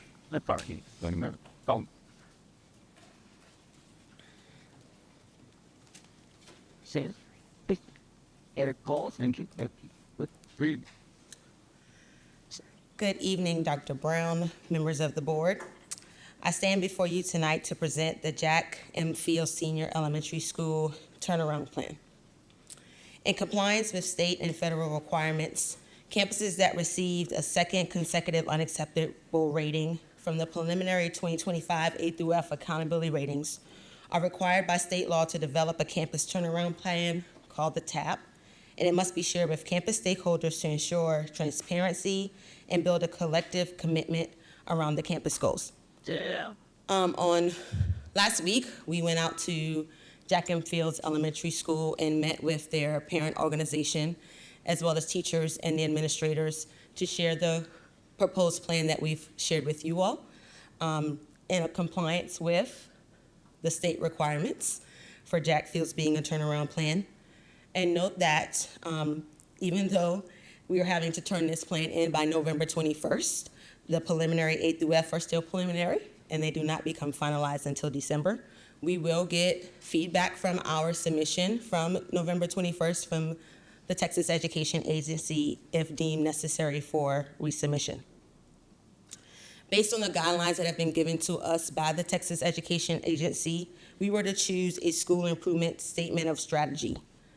Collectively, we've decided that the intensive curriculum and instruction improvement strategy, it will be the focus for Jack Fields Elementary. That improvement strategy was driven by a comprehensive analysis of student data, focusing on achievement gaps, tailoring instruction to meet the diverse needs of learners, and using data to guide targeted work. Our guiding questions for the work is as listed. Is the proposed strategy likely to move the campus to a C or better, or comprehensive school improvement exit in 2 years or less? Know that this plan that's being submitted is to be implemented during the 26-27 and 27-28 school year. Does the plan increase the quality of instructional materials to be used at the campus and provide adequate time and support for teachers to internalize materials and reflect on student performance? As part of the plan, we have to identify what adopted materials we are using as Humble ISD at Jack Fields Elementary, talking about when those resources were adopted and how we are implementing them with support for teachers and staff. Also, as part of the plan, we have to say what were we doing for capacity building, curriculum and instruction, and then we will get into milestones and monitoring efforts. As capacity building efforts, we were focused on instructional leadership, data-driven practices, and the implementation of high-quality instruction. We are currently implementing Bluebonnet mathematics in K-5 math, and we, as a teaching and learning and school division, are, as y'all just approved, to start looking at instructional materials for literacy K-5. We're focused on leadership capacity building. We've started some efforts already with utilizing resources from Lead Forward and Region 4 to help with leadership capacity, as well as teacher capacity building. We're doing some internal things from our teaching and learning department with cohorts for Bluebonnet mathematics, and actually utilizing a walkthrough tool from Great Minds to support implementation of the product. Curriculum and instruction will focus on providing consistent high-quality instruction in every classroom through the effective implementation of standards-aligned curricula, evidence-based instructional practices, and continuous monitoring of student learning. We're really focused on curriculum alignment and access. Our teaching and learning department is doing a great job of ensuring that teachers are implementing our scope and sequence, supporting Jack Fields Elementary by providing support from our district content specialists going out to campuses being in professional learning communities, and walking classrooms with the administration. Yeah. Milestones and monitoring efforts, curriculum development and implementation. We've worked hard to ensure that we've provided quality curriculum in a timely manner to our campus and have created an implementation plan and monitoring tools for implementation. Instructional leadership. The school division is doing a lot to support a brand new principal at Jack Fields Elementary, Ms. Collins, doing weekly check-ins, one-on-one check-ins. We also have school improvement meetings monthly with Jack Fields Elementary, looking at their data and talking about action steps. Targeted academic support. We allocated some teacher FTEs to Jack Fields Elementary to have some academic support teachers that are really focused on reading and mathematics support, Tier 1 instruction, and small group intervention. Teacher capacity and retention. Our professional learning department is providing new structured support to our new teachers and apprentice teachers at Jack Fields Elementary, going on and providing side-by-side coaching and modeling for those teachers. And then data-driven instruction. All of our campuses, not just Jack Fields, are doing data trackers right now, monitoring student data from our Bluebonnet assessments, our district checkpoints, MAP screeners, M-Class, as well as campus formative assessments. You were provided an actual plan that will need to be approved by the board and then submitted to TEA by November 1st. So at this time, if you have any questions for me or Ms. Erb, the Assistant Superintendent of Elementary, please let us know. November 1st, December. November 21st. Well, that news we did into purchase. No questions? Okay, Mrs. Scarfo. Yeah, I asked some questions via email to try to save some time, but I just wanted you to elaborate a little bit as far as what evidence-based initiatives we looked at, and why did you decide they weren't worth trying to pursue, and instead I think the answer was, based on TA guidance given at this time, we utilized the turnaround plan development questions to determine a plan that is in alignment with the campus' current data and needs. Not sure what that means. As you did say that you did look at some use and ISD models where they did have success in turning around some of those failing elementary campuses. So why did those? So actually, short? The Texas Education Agency actually provides to us options that we can choose for strategies for turnaround campuses. And curriculum and instruction was what was in alignment with our data based on the support from Region 4 and the Texas Education Agency. We were not at a place based on the years of unacceptable status to choose for school closure or we are not in a grant right now for LASSO. So what was given to us based on the data and diagnostic visits from TEA and Region 4 was an intensive curriculum and instruction strategy, knowing that we have already adopted Bluebonnet mathematics for elementary and are in the process of doing instructional material right now for literacy. So that was based on the guidance provided to us from the region and TEA. Okay.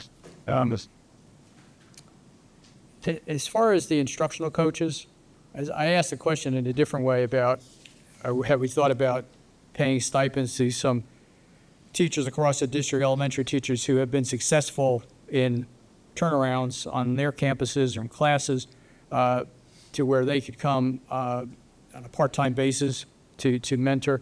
And you basically came back and said that you have instructional coaches mentor new teachers. Do any of these instructional coaches there on the Jack Fields Elementary campus, have any of them been through this war before with success? That's really, I guess, was my question. Do we have people who are seasoned? Yes. We have people that are seasoned at Jack Fields Elementary that have gone through school improvement processes before. Their math instructional coaches, as well as their academic support teachers, are teachers that have been a part of school improvement interventions on other campuses and have done the work. So those are people that we're utilizing to provide support to the whole instructional leadership team, as well as brand new teachers and struggling teachers on the campus. So can I put you on the spot? Like, can you give an example of somebody where they were at another of our campuses or another district where? So we they have went actually from the a- assistant principal and the math instructional coach at Jack Fields who are coming to us from Houston ISD, from campuses that were a part of school improvement processes, and they're now at Jack Fields Elementary. But when they were there, though, did they register the improvements at the? Yes, sir. That got them to a C or a B? Or, Yes, sir. Okay, well, that's good. That's good to hear. And then as far as the turnover that you've unfortunately experienced there, hopefully, I mean that's killer. And I know you know all these things. I'm just that the fact that we're focusing on that and hopefully changing that. And I was also glad to see about enlisting and assisting parent support and expanding mentoring programs. And you're already doing that with the Luke Church, who's right across the street, and they're good folks there, and they care and they're involved. So I. And Mr. Scarfo, yes. beyond just the academic support teacher and the coach and the assistant principal, we have Mr. Robert Chavarria, who is a retired HISD principal who has done turnaround work in HISD, and he supports Jack Fields Elementary 2 to 3 days a week with job embedded coaching. So he's there on a regular basis. He's not doing administrative duties. He's side by side with the principal and the assistant principal providing that executive job embedded coaching. That's the ELA specialist? No, that's actually a retired principal Oh, okay. that we brought in. So you do say that there's an ELA specialist who is on campus 2 to 3 times per week. Is that enough? I mean, should they just be living there? Really and truly. And if we need to find some money, I know Mr. Beatty's a magician at that, and for a short period of time, we can do that. I mean, if we need to get another quality person there.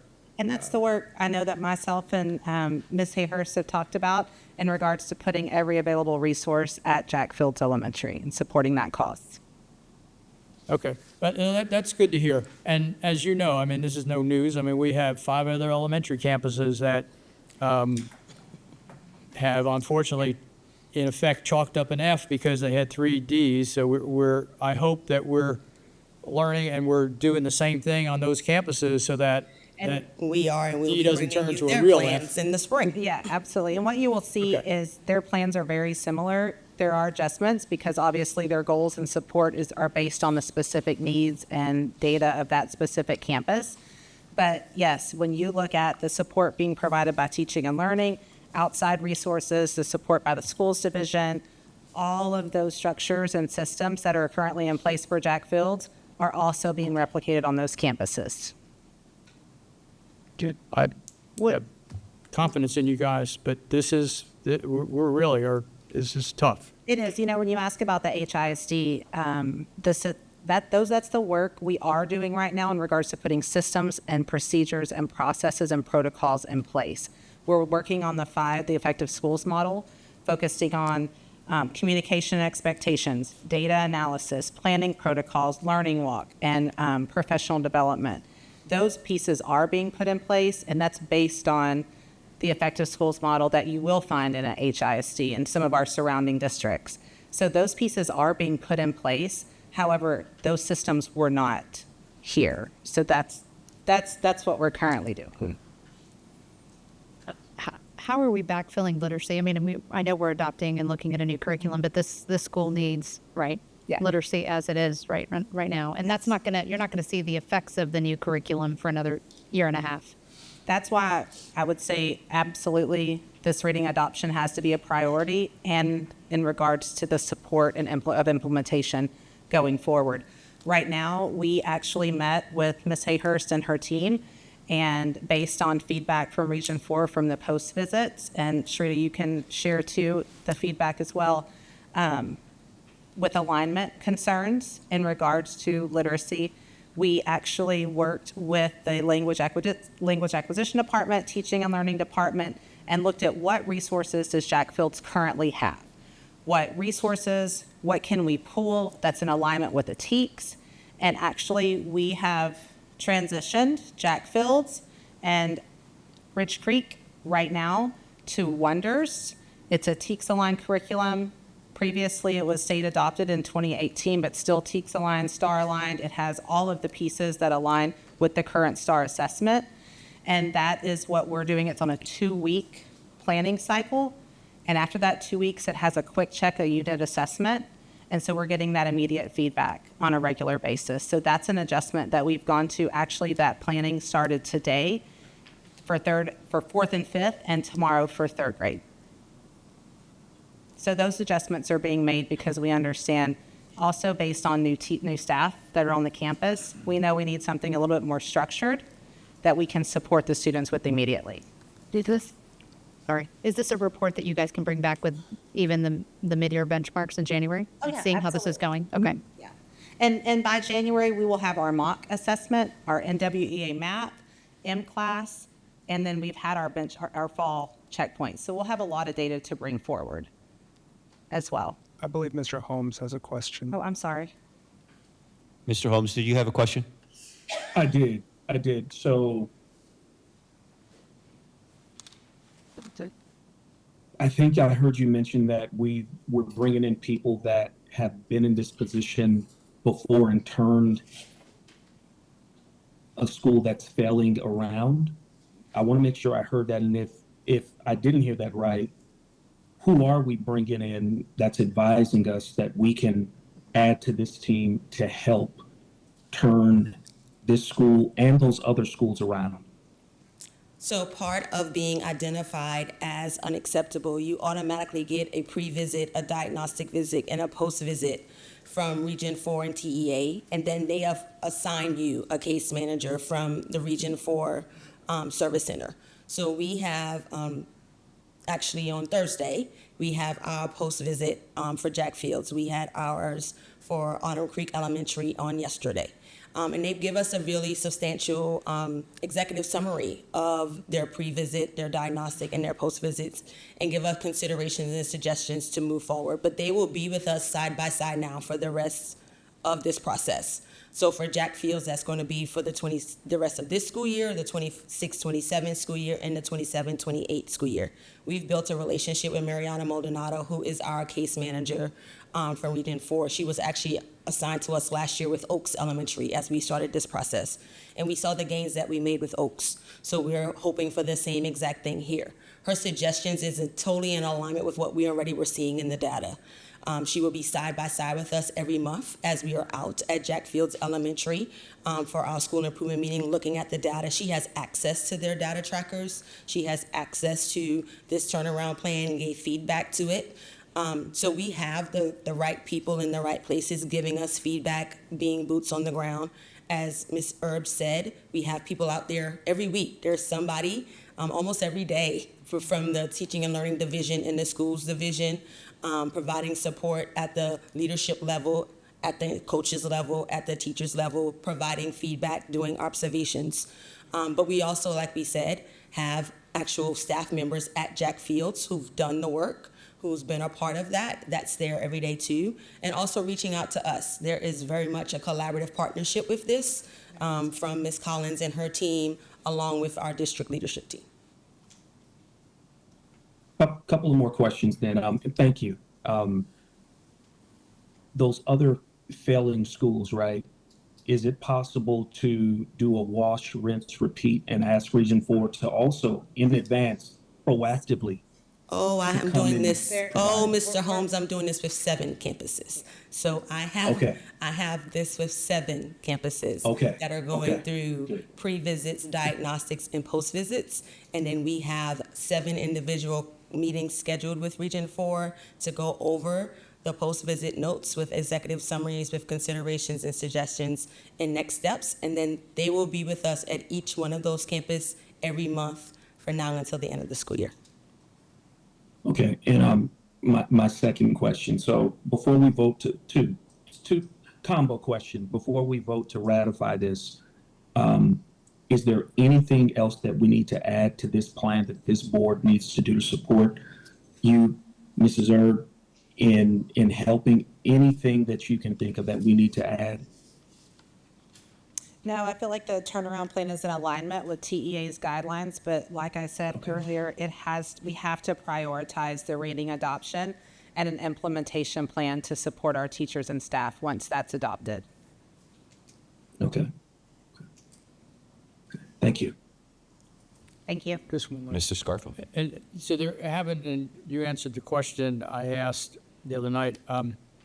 There has been no discussion, Dr. Brown, about potentially closing Jackfield Elementary and moving students to some of the other surrounding elementaries. I mean, that's obviously an option too at some point, but just curious. I know some are near or at capacities, and Well, I don't think we would be at that process at this point. I think we need to wait and let this process work out with the support of Dr. Rogers, Ms. Erb, TEA, Region 4. I mean, the focus here is to turn this school around and not to close it down. So I think, could we ever get to that point?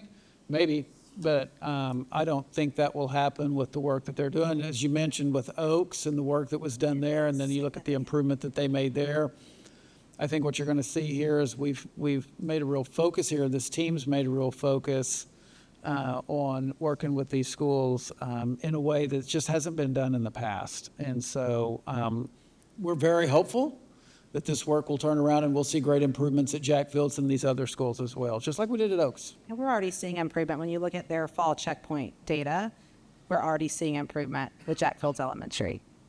And that's a good point, Ms. Herb, because you do get to monitor it along the way. So this isn't, oh, we're going to find out in June, hey, was it working or not? No, they'll know along the way so they can make adjustments. And TEA being by their side and Region 4. So this is a team effort. It's collaborative. yeah, and that was a question I asked too. Can you come back? And Ms. Shaw asked the same thing about, so we can see in real time how things are going. Right. That's great. We would love to. And you made the comment, and it's well taken. We know why where we're at. So, okay, but that doesn't matter. That's yesterday's news. We're working on it. These kids are what's important, and we got to fix it. And it's all hands on deck. And thank you guys for your effort. If I have to go into battle, I'm real happy knowing you are two of the folks that leading the charge. So, thank you. Thank you. Anything else? Thank you. There's Yes, I'm back. Okay, item 7D. Item 7D, update on board of associations and committees. I'll work it right around. Mr. Silva. I have two committees. Can I do both? Yeah, technology and... Technology and the Education Foundation. Yep, foundation. Yep. All right, so first of all, Foundation. Foundation had their golf tournament last Monday. I'm echoing so much, I'm so sorry, y'all. Although it was a great success, as it was already pointed out, although the beautiful weather definitely helped, the real stars behind that success was the golf committee, chaired by Tracy and our sponsors, and special shout out to our platinum sponsor, Purdue, Brandon Fielder, Collins, and Mott. And I mentioned this last month, but I want to mention it one more time. The scholarship application is now open, so students, Thanksgiving break's coming up, use that time to get those applications submitted. Same goes to our teachers. Innovative Education Grant application is now open. We look forward to hearing your grant ideas to support student achievement. And then on the technology side, thank you to Mr. Holmes for allowing me to participate in your board brief video. I'm dying in here. I'm dying with the microphone, y'all. Thank you again. I'm going to point out some of those things that I mentioned in the video for anybody that didn't get to see it. But as of thanks to funding from Proposition B of the 2022 bond, as of October 31st, every campus now has at least enough Chromebooks for 85% of students to use at the same time. So big win from our administration. Important to remember, like I mentioned in our last meeting, that not every class uses technology like PE and athletics. So 85% coverage means that every student has a device when it's needed for learning. And we also learned in our technology committee meeting yesterday that the nearly $2 million that we invested to provide powerful computers to 55 CTE labs across 13 campuses has been implemented at this point, and all those were funded through the district's instructional materials and technology allotment to make sure that those students have access to computers that are specific to the demands of their CTE courses. And then, of course, we're still upgrading the backbone that connects all of those classrooms and labs, and as some of y'all know, a lot of our networks were built years ago, weren't designed for today's speed or volume. And we have challenges in updating that infrastructure like inflation and higher construction costs. But even so, we heard again yesterday updates, we're focusing on the most critical upgrades first. Wireless access, network security, to make sure our schools are connected, supported, and safe. And then, of course, we know that every Chromebook has a life cycle, right? So we replace them on a rolling schedule to spread out costs and ensure long-term sustainability. All of this, as I said in the video, is to support one goal. We want every Humble ISD student to have reliable access to technology and the skills to succeed in a digital world. And those are my 2 updates. Thank you. Ms. Parker. Our next meeting will be in December with Charles Cunningham. Advocacy. Very cool. Mr. Holmes? I think I already shared our sentiments on what we're doing as far as the board work with the district goals and, the accountability plan. So I don't want to reiterate that again in the essence of time. Okay. You have finance? Finance, our next meeting, I believe, is scheduled for next month. Again, without Karen here, I sometimes I'm limping along as well, but we have scheduled that, but no updates since the last report. Okay. Thank you. We beat safety up pretty good today with what we discussed in the action item on the Marshall Program. Mr. Scarfo? Mr. Grabowski, we have Dr. Saber. Can you pop up that slide or two? It was really the question you had that came from a community member to you about the multipurpose rooms and where we're at. We're, compared to just even 6 months ago, we're in pretty decent shape now. So as you can Any members? see, community members, yeah. It happened. Yeah, so this is an update where we're at with the elementary multipurpose rooms. Group 1, which comprises 7 gyms, multipurpose rooms, is complete. Group 2, 6 of 9 are complete. And Group 3, 3 of 5 are complete. And then the next slide, go ahead, Rusty, go forward. The estimated completion dates we have right now are the contractor's saying all of the remaining 5 should be done by the end of December. Is what they're shooting for. Granted, that's what they're saying today. I can't promise it because you never know what's going to happen with construction. But they are. Rusty, if you can go one more slide.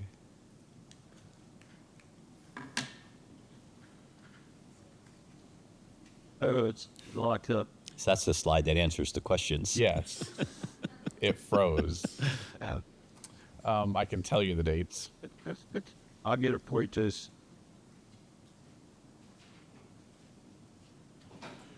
So, Humble. You got to read them? Yeah, I can read them. Humble Elementary is the next one. They're expecting to be done the week of around November 25th. There it is. Yeah, there we go. It's up. And then Jack Fields around the middle of December. And then Eagle Springs, Bear Branch, and Woodland Hills all towards the end of December. Woodland Hills and Bear Branch, they're working on some things with permitting with the city. And so we may be calling in some favors on that to try to help push those through. Okay, and our next meeting is it Monday or Tuesday?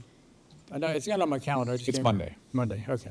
And we have some items on the agenda, and one of the things we're also been looking at is fencing at various elementaries or improved fencing at some others.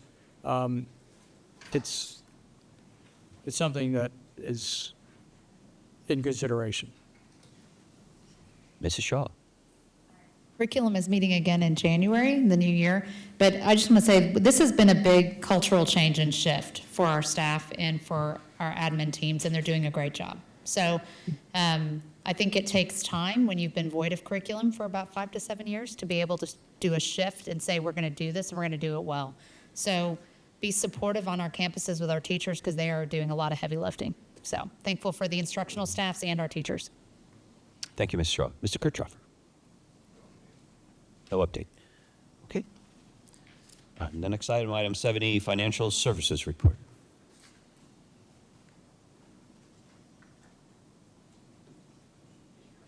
Questions? I'll just make a comment. She wasn't here last month, so Ms. Jones is here.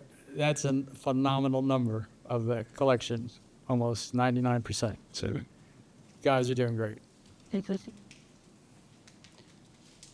Okay, on to number 9A, consideration of topics for future board business. Are there any topics for future board business?